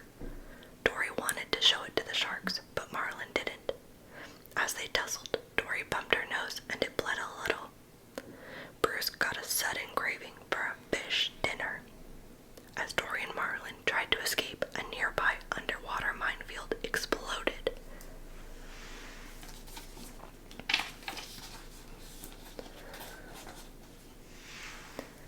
Meanwhile, Nemo found himself in a dentist's fish tank in Sydney. The other fish, Bubbles, Peach, Jacques, Bloat, Deb, Gurgle, and Gil, their leader, were thrilled to meet a fish from the open sea. Later, Nemo learned that he was to be a present for the dentist's niece, Darla. "She's a fish killer," whispered Peach. To become a member of their group, Nemo had to swim through the ring of fire, which was really just a stream of bubbles. Nemo bravely swam through them. Afterward, Gil announced Nemo would be known as shark bait. Next, he revealed his plan to escape from the tank. Little Nemo would use a pebble to jam the filter that kept the tank clean. When the dentist took the fish out to clean it, they'd escape down the drain.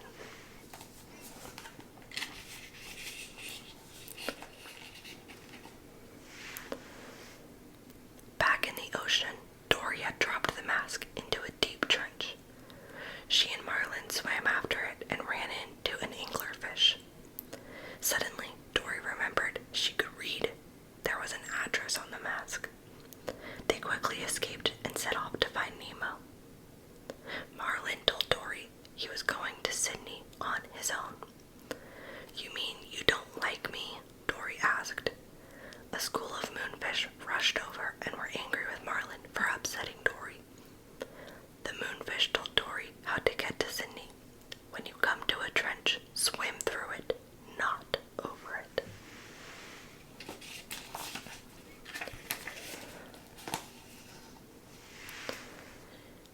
tales of Marlin's adventures were spreading far and wide. Nigel, a friendly pelican who knew the tank gang, eventually heard the stories and rushed to tell Nemo the incredible news. Nemo was amazed. He had always thought his dad was a bit of a scaredy fish. The thought that he was battling his way to Sydney filled the little fish with pride. Inspired by his dad's bravery, Nemo was determined to escape. To his friend's horror, Nemo darted into the filter and successfully jammed it. Everyone cheered.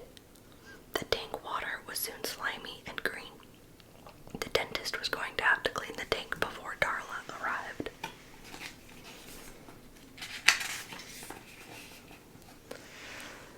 Back in the ocean, Marlin and Dory said goodbye to the turtles, but soon found themselves inside the mouth of a massive whale. It turned out the whale was only giving the two brave little fish a lift. They were soon squirted out of the whale's blowhole, right into Sydney Harbor. They nearly ended up as a seagull's breakfast, but Nigel rushed to their rescue. The pelican snatched them up, filled his beak with some water, and took off. The hungry seagulls followed, but Nigel played a trick on them, and the seagulls flew right into the boat's sail.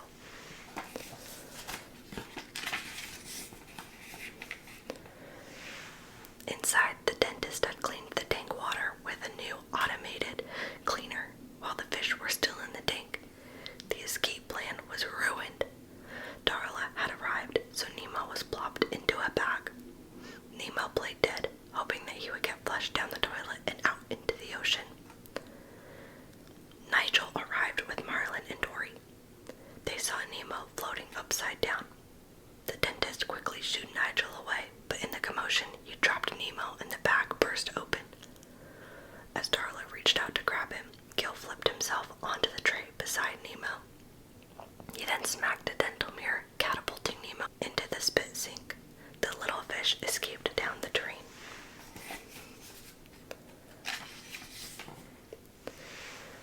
Back in the harbor, Nigel dropped Dory and Marlin into the sea. Marlin was heartbroken and swam off to be on his own. Nemo soon met Dory. She knew she had to reunite Nemo with his dad. Together, they swam after Marlin as fast as Nemo's little fins would let them. There was a happy reunion between Marlin and Nemo.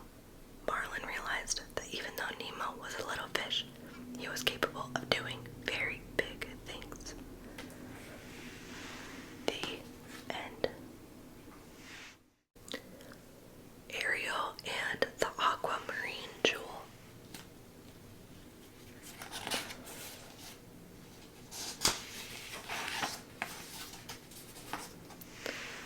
It was a glorious summer morning, a perfect day, thought Ariel, for a walk along the shore. Happily, she set out, and almost before she knew it, she had walked farther down the beach than she ever had before.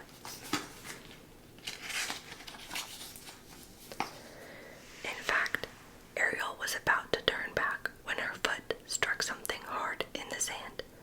"Ouch, my toes," she cried, still not entirely used to the feel of human feet. She looked down, surprised to see something gleaming in the sand. She bent down, dug it out, and pulled off a layer of seaweed. She slowly turned the shiny object over in her hand.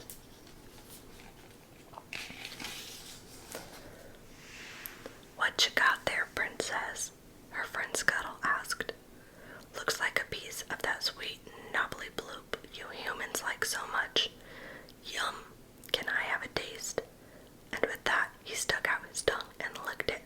"Blah!" he exclaimed. "Maybe not." Ariel laughed. "I think you mean candy," she told her friend.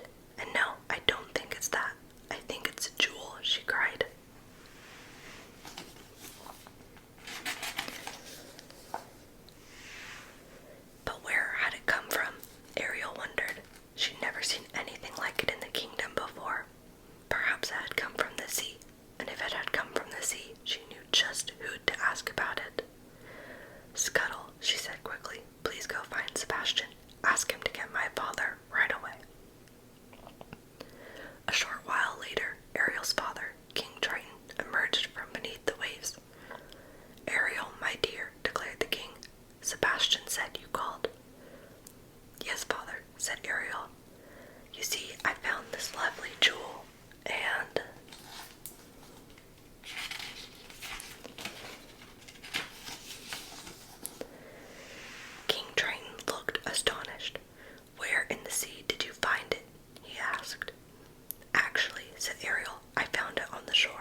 said Ariel. I'll help you find the other jewels.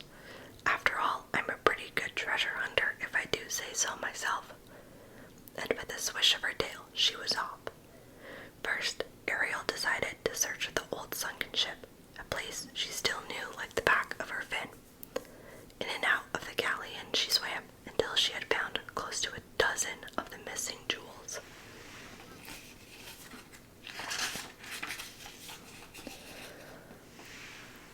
Next, it was off to the coral reef, where it was easy to understand how jewels could be overlooked among the deep crevices and bright colors. But with a little help from Flounder and some other dear old friends, yet more lost jewels were found.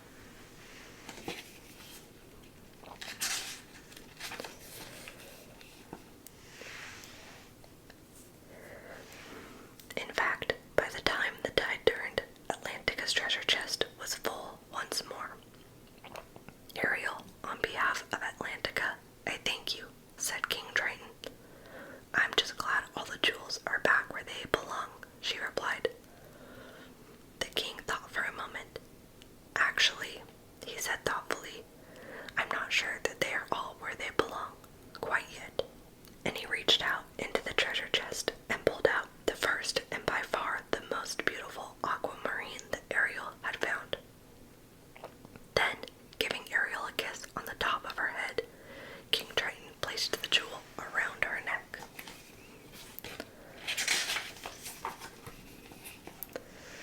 Then it was time, they both knew, for Ariel to swim back to her own castle and become a human princess once again. Darling, exclaimed Eric, when she finally returned to the palace, it's almost dark. Where have you been? And she told Eric about her day and the lost jewels, the tidal wave, and how wonderful it had felt to swim home with her father and to help Atlantica. That night, Ariel gazed out over the sea as she touched the aquamarine jewel hanging around her neck. She knew that her father and her family were never far away. Even so, it felt good to have a piece of Atlantica with her always. The end. Dumbo.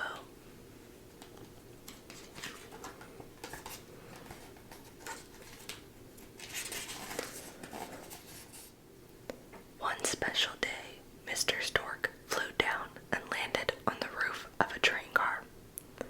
He had a delivery for one lucky elephant. Mr. Stork saw several elephant trunks waving at him.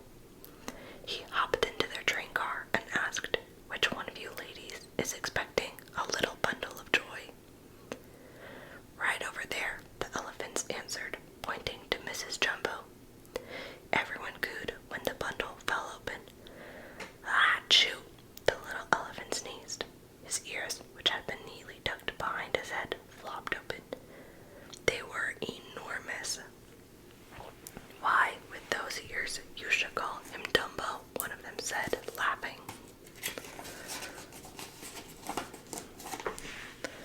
The elephant's teasing made Mrs. Jumbo angry. Turning her back on the others, she picked up her baby, carried him to a corner of the train car, and lay down beside him. She didn't care if her baby's ears were big. She thought he was beautiful just the way he was. Cuddling him in her trunk, she gently rocked him to sleep. The next day, the circus had arrived in a new town. The circus barker called to the gathering crowd, "Hurry, hurry, hurry, step right up and get your tickets." Inside the elephant tent, Mrs. Jumbo was quietly bathing Dumbo when a bunch of rowdy boys ran in.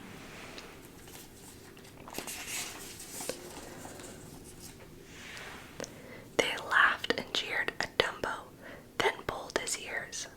Mrs. Jumbo wanted to protect her baby, so she picked up a bale of straw and threw it at the boys to scare them away. "Help, mad elephant," they screamed. The trainers quickly came, dragged Mrs. Jumbo away, and locked her up on her own, with chains tied to each of her 4 legs. Dumbo, crying for his mother, thought he had no friends in the world. But someone did want to be his friend, a little mouse named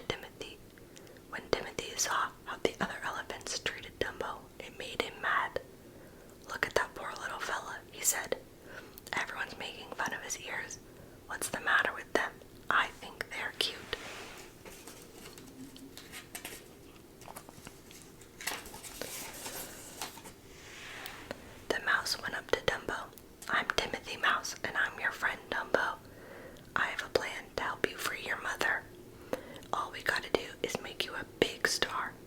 But first, we need a really colossal act. And I'm just the fellow to think of one. Leave everything to me."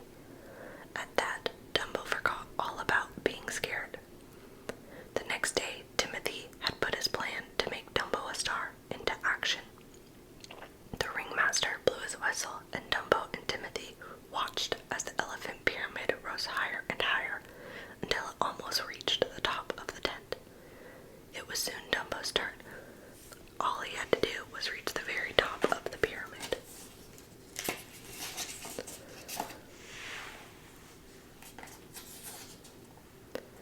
But before Dumbo could make his leap, his ears became untied and he stumbled over them, right into the elephant pyramid. The elephants began to fall.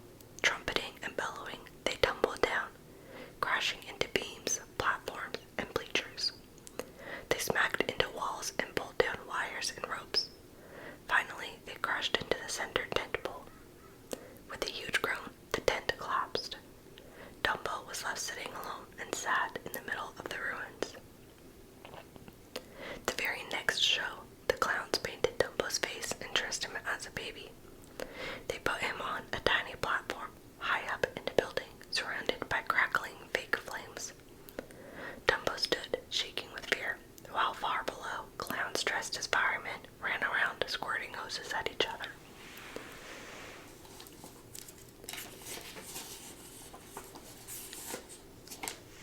The fireman held up a thin safety net and, closing his eyes, Dumbo jumped. Dumbo fell through the net and landed in a tub of wet plaster. The audience roared with laughter. As the clowns bowed to the cheering crowds, they paid no attention to Dumbo, who crept from the tent, feeling hurt, humiliated, and miserable. After the show, the clowns celebrated in their tent. "Cheer up, Dumbo," Timothy said, as he scrubbed his friend's sad little face. "I found out where they're keeping your mother. I'm going to take you to see her later tonight." A hopeful smile crossed Dumbo's face. Things wouldn't seem so bad if he could just see his mother.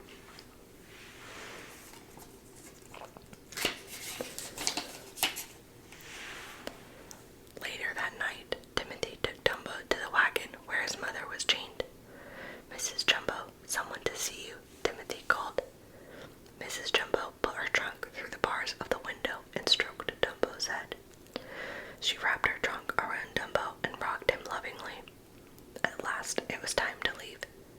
Tearfully, Dumbo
ears and fly, pleaded Timothy. The magic feather was just a gag. You can fly all by yourself.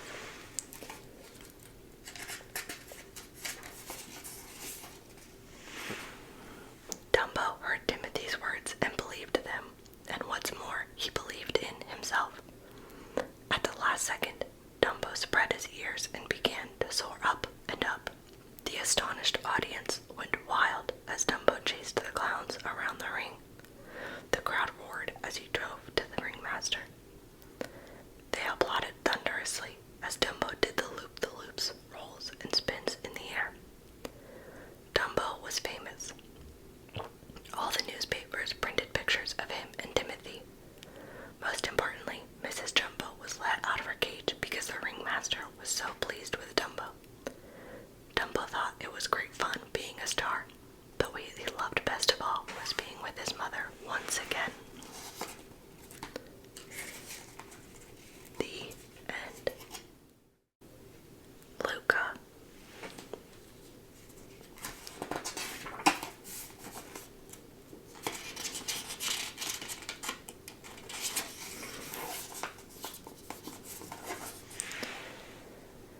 Luca was a friendly sea monster who lived with his family in the ocean.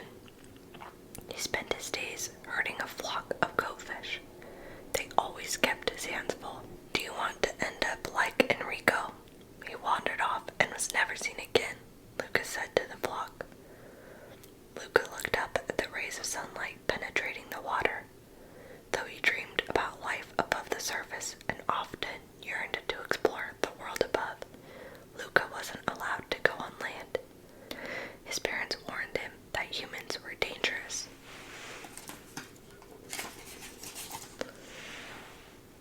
One day, Luca met Alberto, another young sea monster.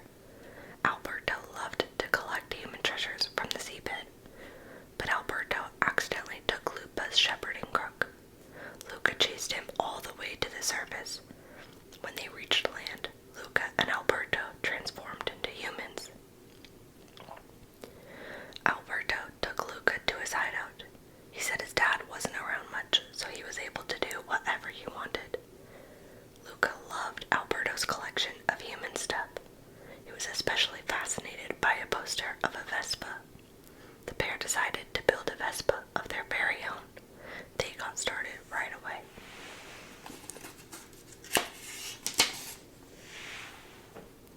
Over the next few days, Alberto and Luca spent as much time together as possible. The two bonded over building and rebuilding their Vespa with bits and pieces from the hideout. They rode one together and jumped off a ramp they'd also built.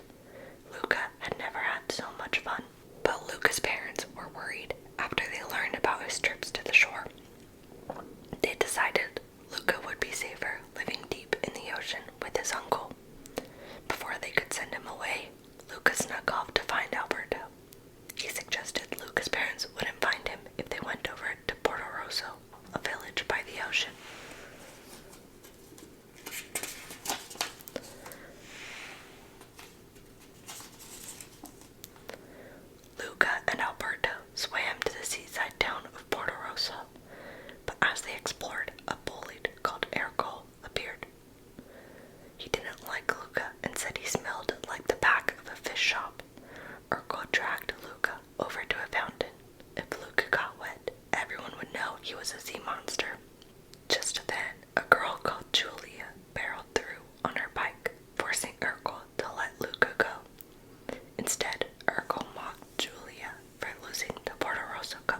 was amazed that Julia went to school.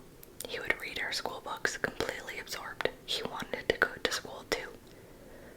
Alberto began to feel left out. He didn't want Luca to go to school with Julia, so he revealed that he was a sea monster. Julia was shocked. Luca, desperate to keep his own secret, yelled, "Sea monster!" Hearing the commotion, Urkel ran up and threw his harpoon. Alberto escaped just in time, but his feelings had been hurt by Luca.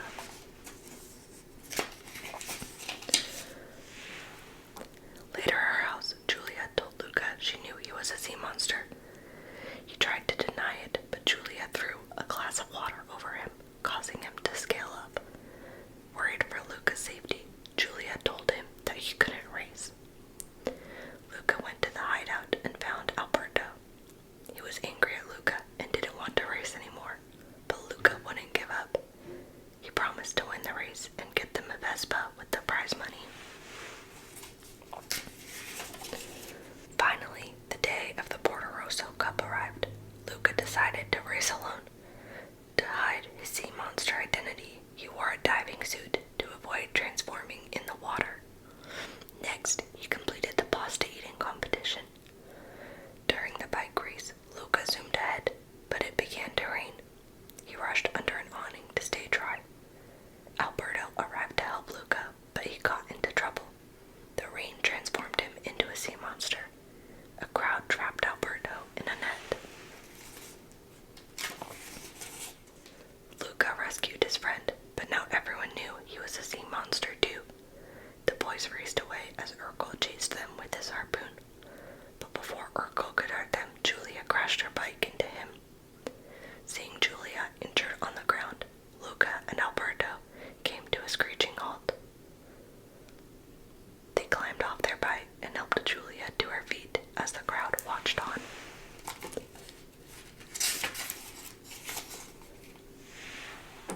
Having snapped Urkel's harpoon in two, Massimo stepped forward. To everyone's surprise, he accepted the boys as they were. He also explained Luca and Alberto stopped their bike just past the finish line. They had won the Porto Rosso Cup. Later that evening, Luca and Alberto finally bought their very own Vespa, and the group gathered at Massimo's place to share a meal. Luca's family was also invited and welcomed with open arms. The next morning, everyone headed to the train station to wave Julia off to school. After the boys said goodbye, Alberto had a surprise for Luca. He had sold the Vespa to buy Luca a train ticket. Luca's parents had agreed to let him go to school. Luca was ecstatic. However, Alberto wasn't going with him. He was staying in Porto Rosso with Massimo. "I think he needs me," he explained. The boys hugged, knowing that they would miss each other. Their friendship would always remain. Luca boarded the train, and as it chugged away, Alberto followed behind, cheering, "Go, Luca, go!" Luca leaned out of the train and into the rain, transforming into his sea monster self. He was ready for his next adventure. The end. The Jungle Book.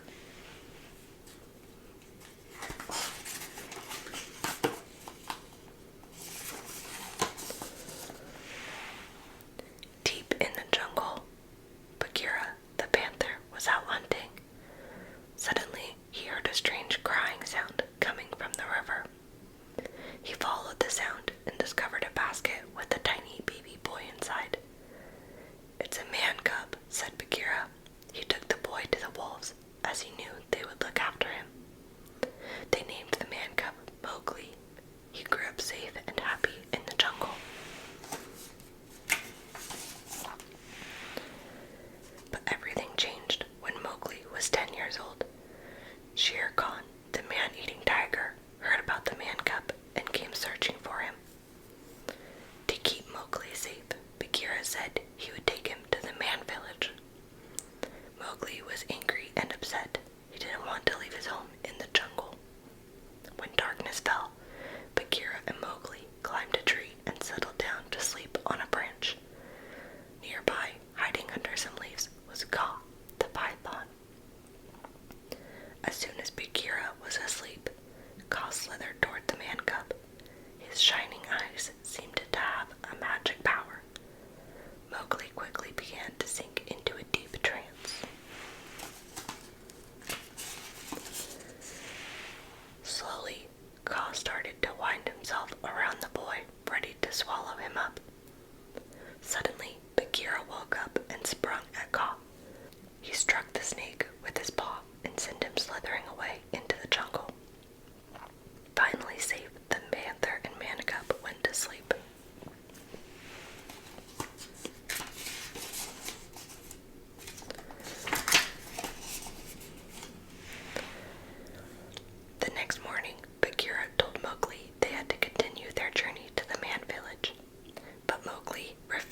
wanted to stay in the jungle. Baloo agreed to teach his new friend all about the bare necessities of life. Soon, Mowgli could fight like a bear, growl like a bear, and even scratch like a bear.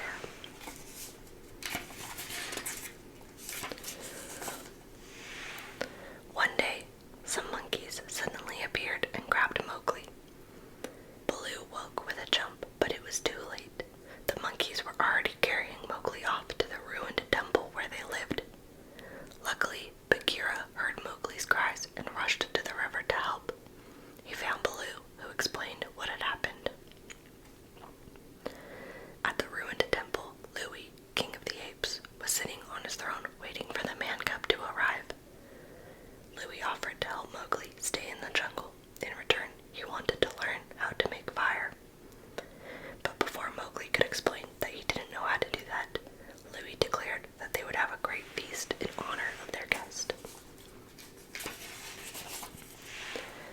Baloo and Bagheera reached the temple just in time to see Louie leap from his throne and start to sing and dance in celebration of the man cub's arrival.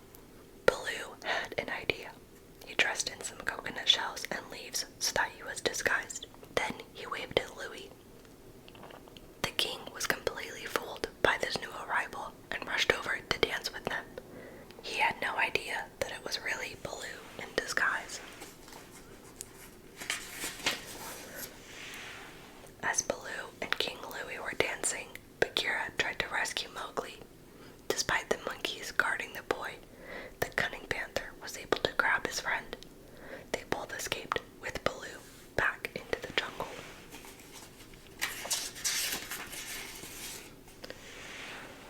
That night, as Mowgli slept, Bagheera explained to Baloo why the boy had to be taken to the man village. Despite how much he loved spending time with his friend, Baloo agreed Mowgli would be safer there than in the jungle. But the next day, when Baloo told his friend he had to go to the man village, Mowgli ran off. Later that day, Mowgli met 4 vultures. The vultures could see Mowgli was upset and sang a friendship song to cheer him up. It wasn't long before Shere Khan overheard the singing. Emerging from the shadows, the tiger gave a loud roar, taking the man cub by surprise.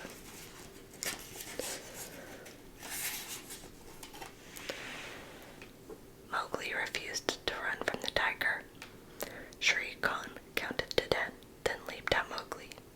Roaring with all his claws out and his mouth wide open, Baloo arrived just in time and pulled Shere Khan's tail so hard, the tiger fell short of the man cub. Shere Khan roared with rage as he dragged Baloo behind him. Eventually, the furious tiger managed to flip Baloo over his head. The bear hit the ground with a crash. The vultures, Mowgli, and Baloo all fought against Shere Khan. The tiger ran off when a lightning storm caused a tree to burst into flames, and Mowgli tied a burning branch to his tail. Baloo lay injured and still on the ground. Finally, he opened his eyes and lifted his head. Overjoyed, Mowgli ran and sprung into his friend's arms. With Shere Khan defeated, Baloo, Bagheera, and Mowgli set off into the jungle once again. At long last, they reached the man village. Mowgli climbed a tree to get a good look at a girl he had heard singing down by a watering hole. He couldn't take his eyes off her. To Bagheera's great delight, when the girl saw Mowgli, she smiled at him. The girl dropped her jug and it rolled to where Mowgli stood. He picked up the jug and followed the girl to the man village. He turned around to give Baloo and Bagheera a big goofy grin. Mowgli is where he belongs now, said Bagheera. Baloo agreed and they both danced happily back into the jungle. The end. The Misadventures of Heihei.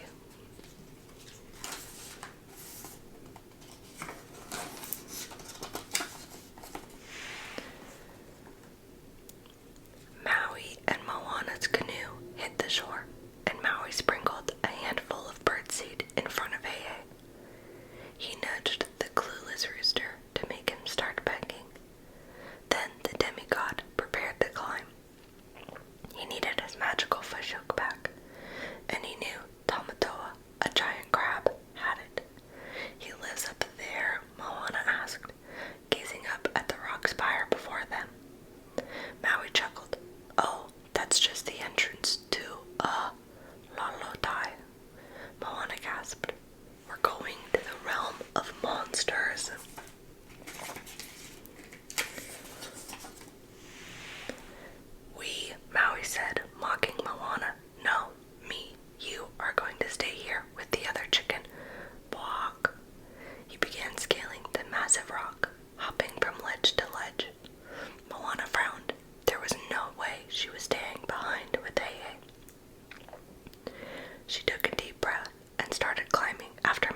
of seed and scurried off, leaving his tail dangling from Heihei's beak like a worm. A hungry seabird swooped down and grabbed the tail. It flew into the clouds, taking the tail and Heihei with it. The bird shook the tail this way and that until Heihei fell off. A gust of wind threw his wings wide open, and he began to glide. Heihei sailed across the sky, the breeze whipping through his feathers and wobbling his waddle.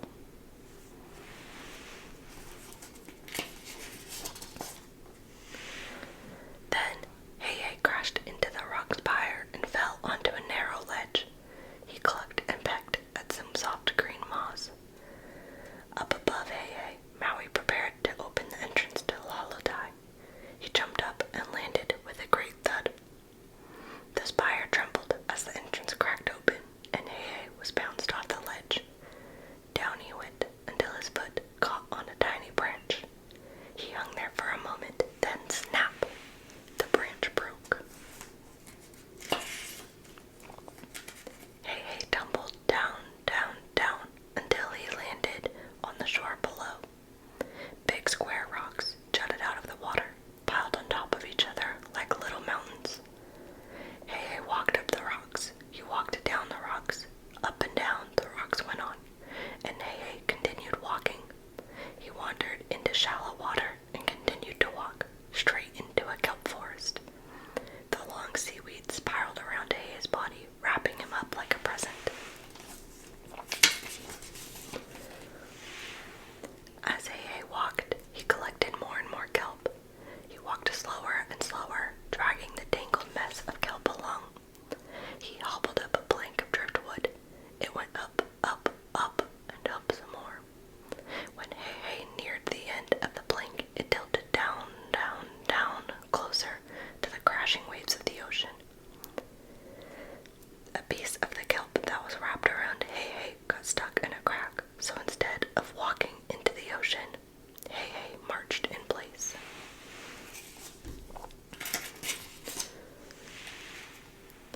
Below the ocean, Moana searched for Maui and Lalotai, where monsters lurked around every corner.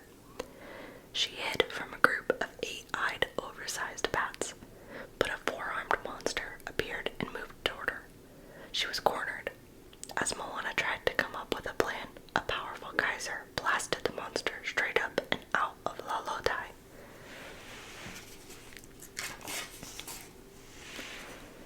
The 4-armed monster landed on the opposite side of the plank Heihei was marching on.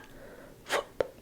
In a flash, the piece of kelp broke off and Heihei shot up toward the sun. Before the 4-armed monster could figure out where he was, he looked up to see a terrifying sight. A kelp monster coming straight for him.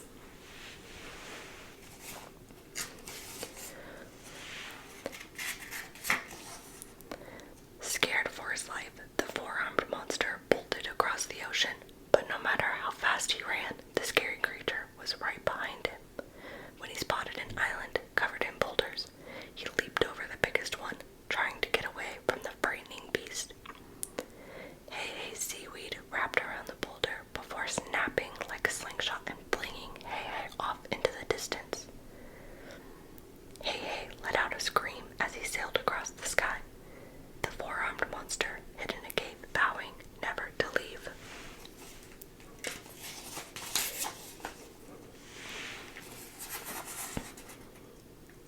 Heihei landed on top of a slender tree and spied a small coconut.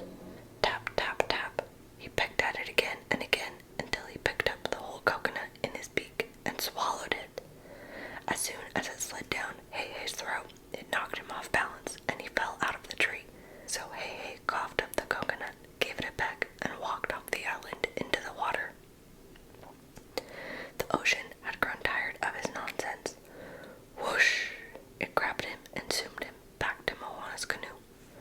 At the same time, with Maui's magical fish hook in hand, Maui and Moana rode an exploding geyser out of Lalotai. Maui and Moana landed safely on the rocky shore, and while Maui was trying to figure out why he couldn't use his hook to shapeshift, Heihei continued walking, clucking, and pecking at the boat like he had never left. The end. The Incredibles.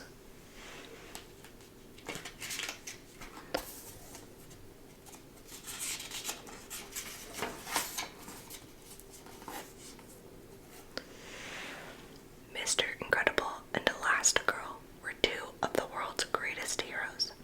They fell in love and were married, but supers were now illegal, meaning Mr. Incredible and Elastigirl, Bob and Helen Parr, had to settle for a normal life.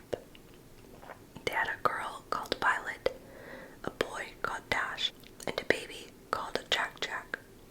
Helen and Bob often had their hands full.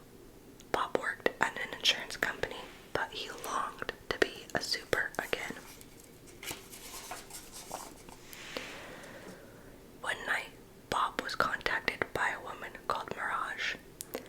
"I represent a top-secret division of the government," she said. "A dangerous robot called an Omnidroid has escaped, and only Mr. Credible could stop it."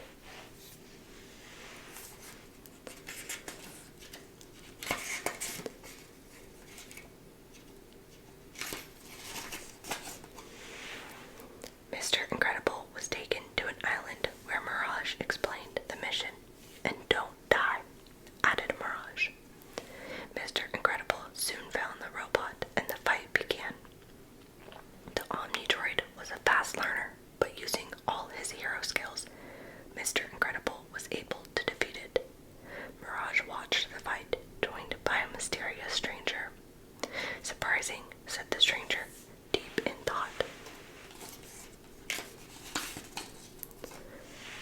The next day, Bob went to see Edna Mode, a former fashion designer who created the best super suits.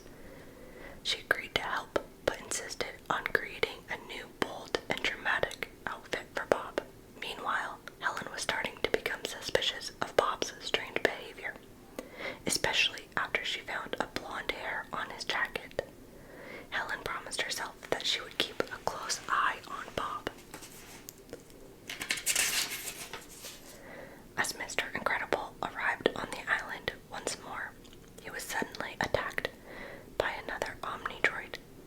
The robot quickly defeated him. Moments later, a stranger in a black costume appeared. "I'm Syndrome," cried the villain. Mr. Incredible managed to escape Syndrome, but as he rushed to get away, he fell down a waterfall, finding safety in an underwater cave. He was determined to find a way to defeat this dastardly new villain and get back home to his family. Meanwhile, Helen visited Edna to see if she knew what Bob was up to. Edna was thrilled to see her old friend and quickly told her she had created suits for her, Violet, Dash, and even Jack Jack, so they could all help fight alongside Bob. Each suit came with its own homing device. Helen was very upset. "You helped my husband continue secret hero work behind my back." "I assumed you knew, darling," replied Edna, who suggested Helen could find her husband by tracking the homing device in his suit.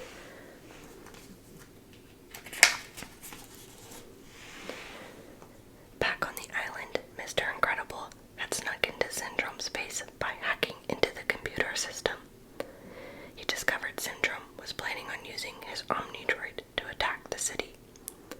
Suddenly, the homing device on Mr. Incredible's suit started to beep. Helen had located him, but so had the base's security. Outnumbered by sophisticated robots, Mr. Incredible was soon captured.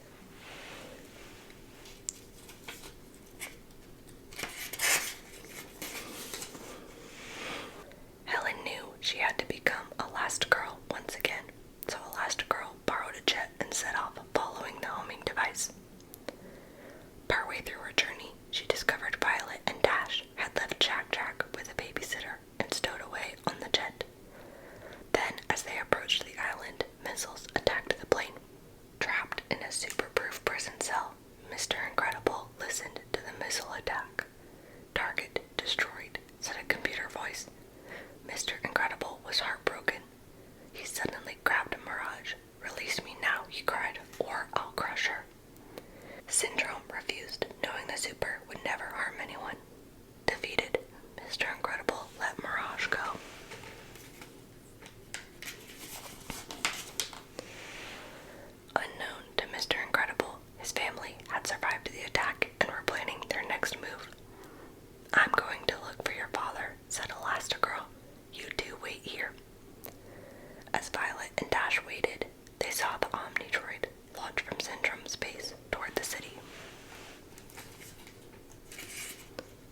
shattering them to dust. Mr. Incredible told Elastigirl that he would attack the droid by himself, but Elastigirl suggested they work together. So as a family, the Incredibles fought Syndrome and the Omnidroid. They quickly defeated them both, saving the city from destruction.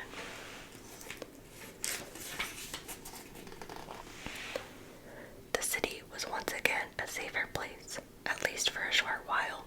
With a loud rumble and a crash of metal, a monstrous machine broke out of the earth. "Behold, the Underminer," cried a menacing figure. "Tremble before me." The family all looked at each other. This was a job for the Incredibles as they leaped into action. The end. Cinderella's best ever creations.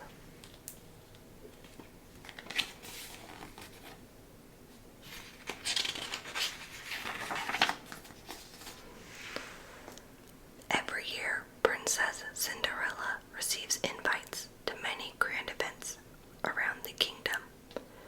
But her favorite invitation of all is to the harvest dance in her neighboring village.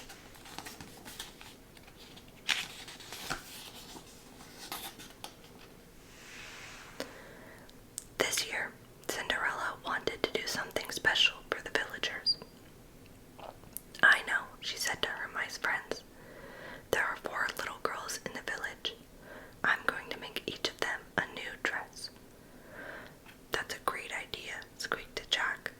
"Those little girls will feel so special," Gus clapped.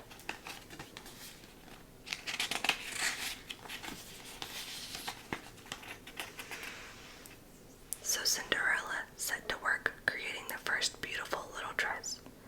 First, she laid out the fabric. Next, she cut the pattern.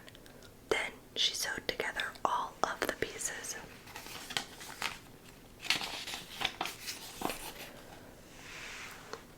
Finally, the first dress was done. Cinderella worked hard to complete the other 3. On the day of the celebration, Cinderella filled the carriage with her 4 new creations. The mice hopped in too.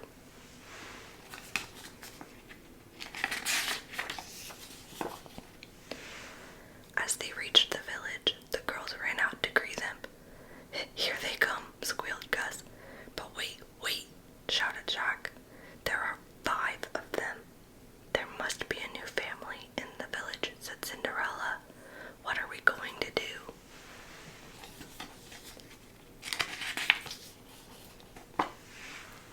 Cinderella stepped down from her carriage.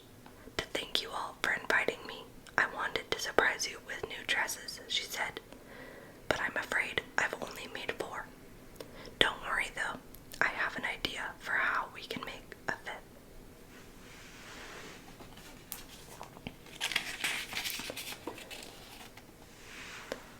"What if we all shared a part of our new dresses?" asked the eldest girl. "Then maybe you'd have enough cloth to make our friend a dress too." "My thought exactly," said Cinderella. "Would you all like to help?"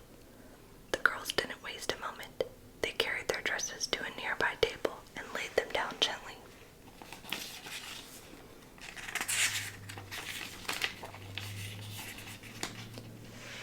Snip, snip, snip went the scissors as Cinderella carefully cut off some ruffles. Swish, swoosh, rustled the cloth as Jack, Gus, and the girls gathered it all up.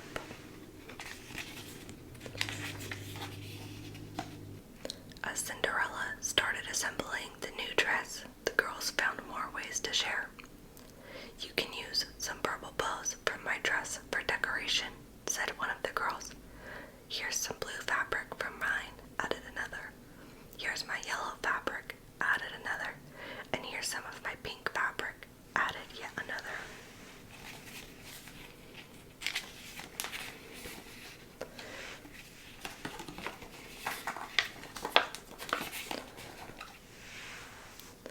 Tweet, tweet, tweet, sang the bird.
Squishy had grabbed the flag and made it out of the library without anyone noticing.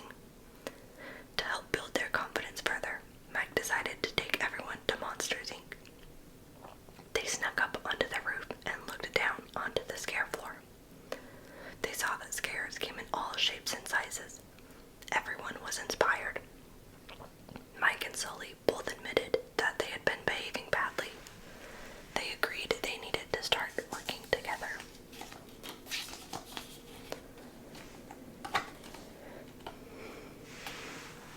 The following morning, Mike and Sully bounded out of bed.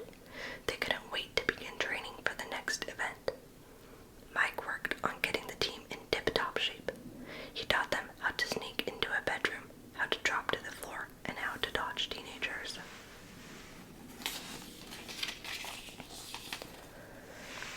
The Uzma Kappa's training paid off. They passed the Don't Scare the Teen event and moved to the next round, the hide-and-sneak event. They finished second and were heading to the finals. Later, Sully ran into Dean Hardscrabble. "Tomorrow, each of you must prove that you are undeniably scary, and I know one of you is not," she said. Sully knew that she meant Mike.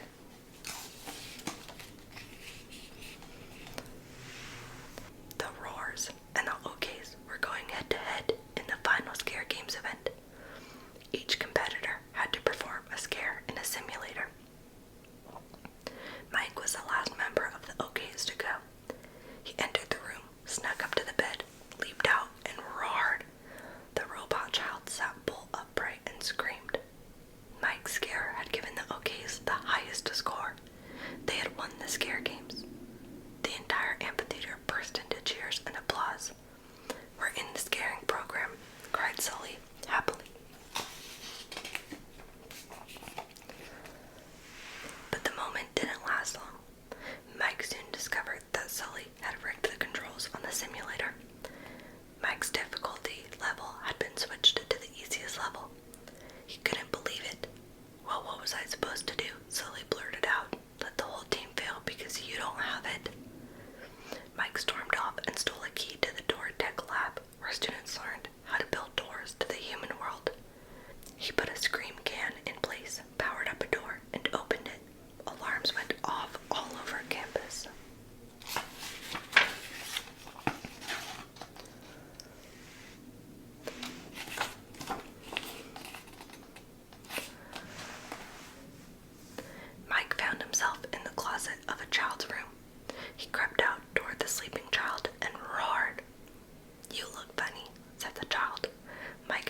As the morning sun rose high over the African plain, the first rays of light fell on an astonishing sight, a vast herd thundering across the pride lands.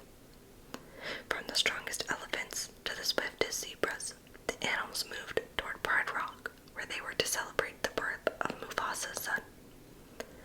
They watched in silence as Rafiki, a wise old baboon, raised the lion club high in the air. The clouds parted, and the sun's rays shone down on the future king. Slowly, Rafiki lowered his arms and took Simba back to his proud parents, King Mufasa and Queen Sarabi. It was a very special day.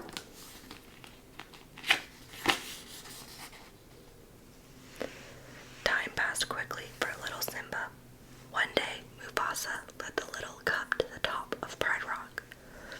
"Everything the light touches is our kingdom," said Mufasa.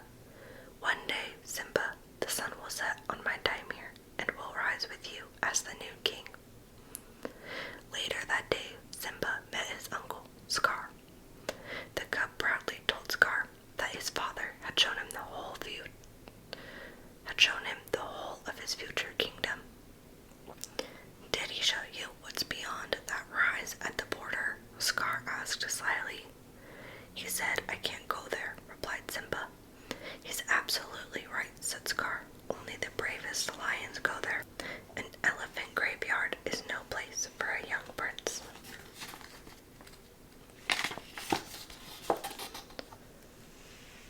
Simba hurried away to find his best friend, a young lioness called Nala.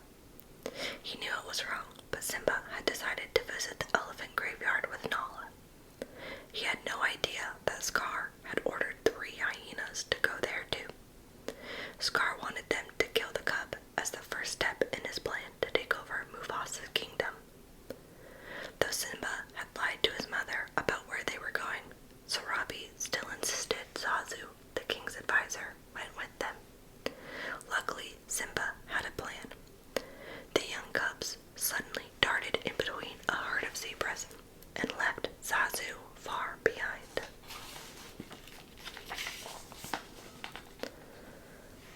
Simba and Nala soon arrived at the elephant graveyard.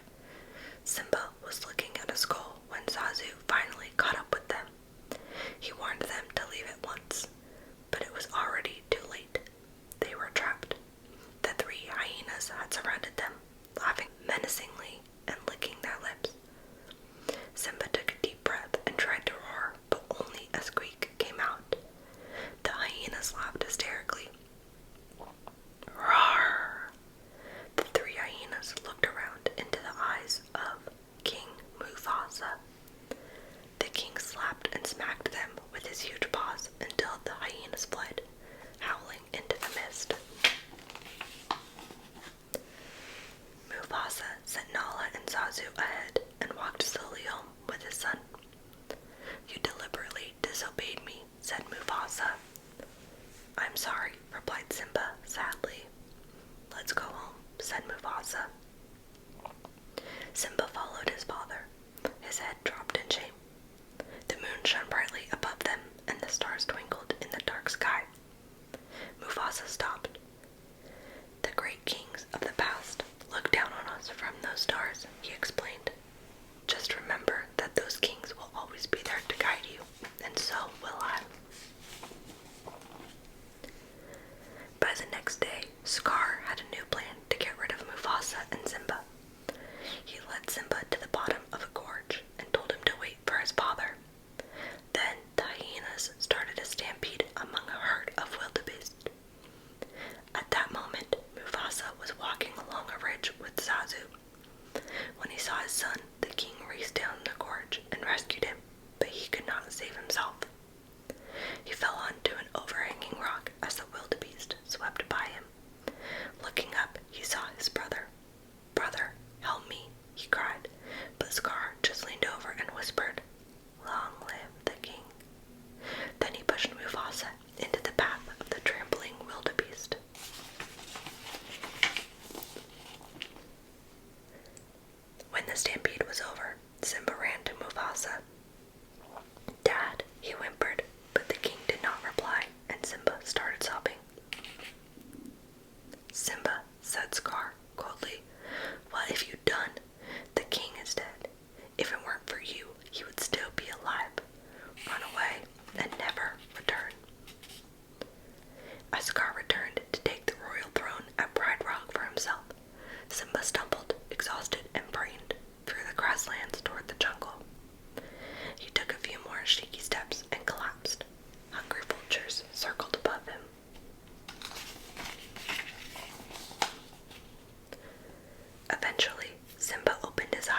about Scar's reign of terror at Pride Rock and begged him to return, but Simba didn't want to go back.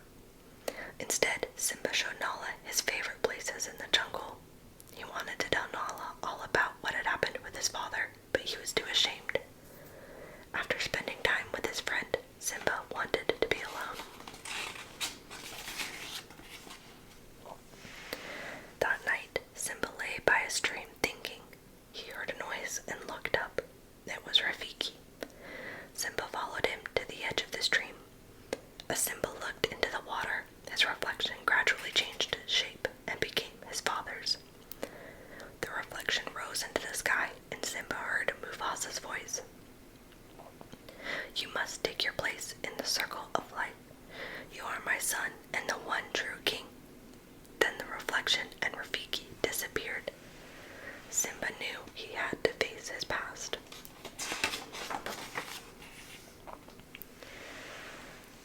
Back at Pride Rock, the rains had been late coming and the land was dry.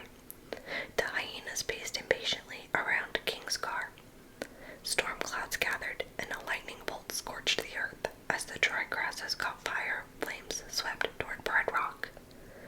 A lion appeared through the smoke. It was Simba. Scar lunged at Simba. In the fierce battle that followed, Simba finally heaved Scar over the cliff. Simba was victorious. Nala went to Simba's side. As they smiled at each other, it started to rain. The heavy drops soaked the dry ground, and stream beds filled up once more.